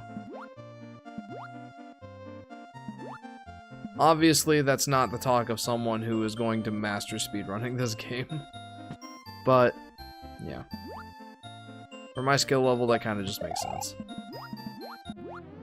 Goodbye, says Unique Kid. Well, Unique Kid, thank you very much for tuning in. Hope you enjoyed yourself, hope you enjoyed the stream, and I hope to see you next time. Yep. Nice job. Okay. And I'm always stressed out on this level. Like, if I screw up on Bowser's Castle, like, whatever, right? I'm at Bowser's Castle. Like, whatever, I can beat the level without a cape feather. But if I screw up here, and, like, fall to my death, or some similar mess up, then, well, then I have to go all the way back. Then I have to go all the way back and, get a cape feather from Donut Plains 1 and come back and beat that level. So, yeah, that's a little stressful. But I'm past that now. Ugh. Good job, me. No! Ugh. Well, that's a little bit unfortunate. Whatever. That's unfortunate. I got that the first run attempt. And not this time. Not this time. Okay.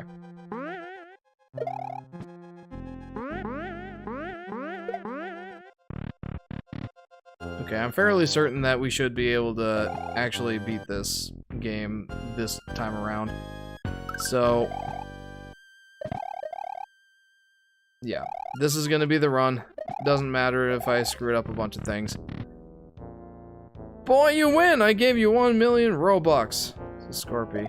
Thanks. I don't really know how much that helps in Mario World, but I appreciate it. Jeff, they shouldn't call it bullet chest, they should call it speedrun chest, lol. By the way, bullet chest is where you each have 1 minute on the clock. I can't even fathom that. Like, I know that's a thing, I know it's one of those popular categories, but I can't even imagine trying that. I get too stressed out in 10-minute chess. You know, like, I couldn't do 1 minute, that would just give me a heart attack.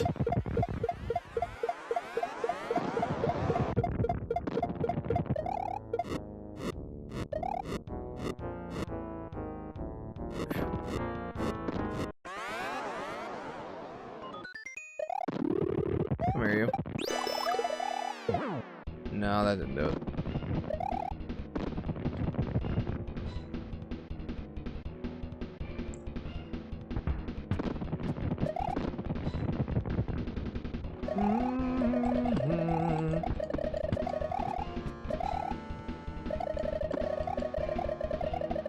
Definitely not getting a personal best. Not a big surprise. I've definitely messed up. I've definitely messed up too many times to get a personal best at this point. But I should get sub 12 at least. Not that that's a very high mark to hit, but I should get sub 12. Taechan Reese says hello. Hello, Taechan. I don't know if I'm pronouncing your name right. Do let me know. But welcome to the stream. 1, 2, 3, 4, 5. I think that did actually skip a cycle, so that's cool. And that's it. And you stop right when Princess Peach comes on the screen. Okay. Yes, I do get heart attacks quite frequently, says Ethan. You should talk to a doctor about that. Alright. 11:40:62. That's not a super great time, but I don't know. I'm pretty happy with that. If I had another half hour to 45 minutes for the stream, I would probably go for a lower score or a lower time than that.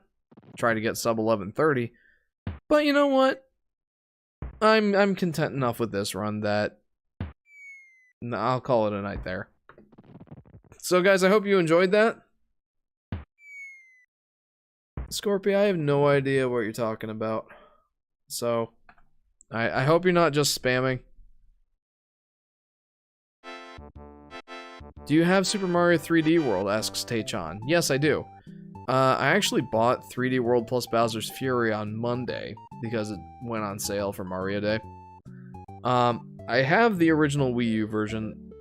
I was waiting on 3D World because, well, on the Switch rather, because I have the Wii U version. I didn't want to double dip, but I have officially double dipped. Anyway, guys, that was my attempt.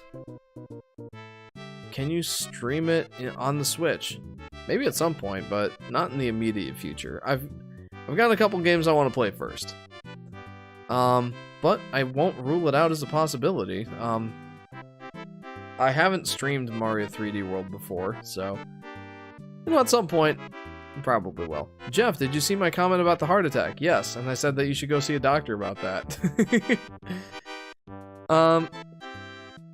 Alright, well, guys, I hope you enjoyed that little speed run of Mario World. Yeah, it's not like it was the most impressive run. Obviously, there are much better runs than that. But I had fun, and I hope you guys enjoyed the speed running tricks. Yo, Jeff, more games later. Yep, more games later. I've got definitely a good number of games planned. But I do have at least 1 or 2 more streams left of Super Mario All-Stars plus Super Mario World. Next stream, I will be starting Super Mario Bros. The Lost Levels, and then that will be the wrap-up to this stream series. Not sure if I'm going to beat it or not. I know that game is difficult, but we're going to try. So I hope you guys look forward to that. I think the doctor would prescribe me less bullet chests, says Ethan. I think you're right. But yeah, and after that, I will be playing Metroid Prime Remastered. So that's the immediate future plans for the streams. Past that, I'm not really sure. Anyway, guys, thank you very much for tuning in. This was a very lively stream, especially earlier. I appreciate all you tuning in. So, thank you very much. If you haven't already, feel free to like and subscribe. Hit that bell icon so you'll be notified when I go live or post a video. Join the Discord if you feel like it and you haven't already. You can, you can post memes there, your community creations. You can suggest music for the intro and outro of the stream. You can suggest games for me to play, or you can just chat with me. I love chatting with the fans. Speaking of streams, the next stream will be next Friday, starting around probably 10 o'clock p.m. Eastern Standard Time. I often say 9:30 p.m. or 10 because I'm optimistic. But that rarely happens, so plan on around 10 o'clock p.m. Eastern Standard Time for part 6 of Mario All-Stars plus Mario World. Again, we'll be starting Mario Bros. The Lost Levels next time, and I don't know if I'm looking forward to that or if I'm dreading it, but I hope you guys look forward to it. So, thanks again for tuning in, guys.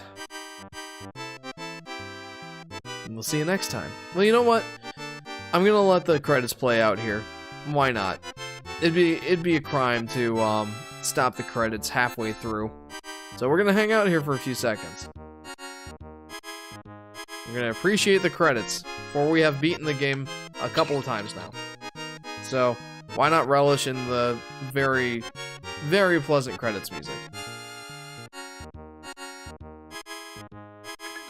I may as well mention, in the Discord, I actually have a poll going on for what game I should stream after Metroid Prime Remastered, because I am already committed to playing Metroid Prime Remastered on the, as my next stream series. I'm already, committed to that. But my wife and I are thinking about streaming Super Princess Peach after Metroid Prime Remastered. That's a game she'd very much love to see me play. So, and I'd really like to revisit it. It's been years, maybe over a decade since I've last played it. And And I have a poll in the Discord asking you guys if you'd like to see that immediately after Metroid Prime Remastered, or if you'd rather see a different game first.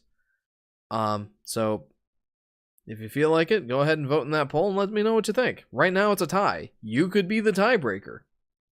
So, yeah, there you go. With all that said, guys, I've enjoyed streaming tonight. I hope you guys have enjoyed it as much as I have. And of course, as always, we'll see you next time. See you guys.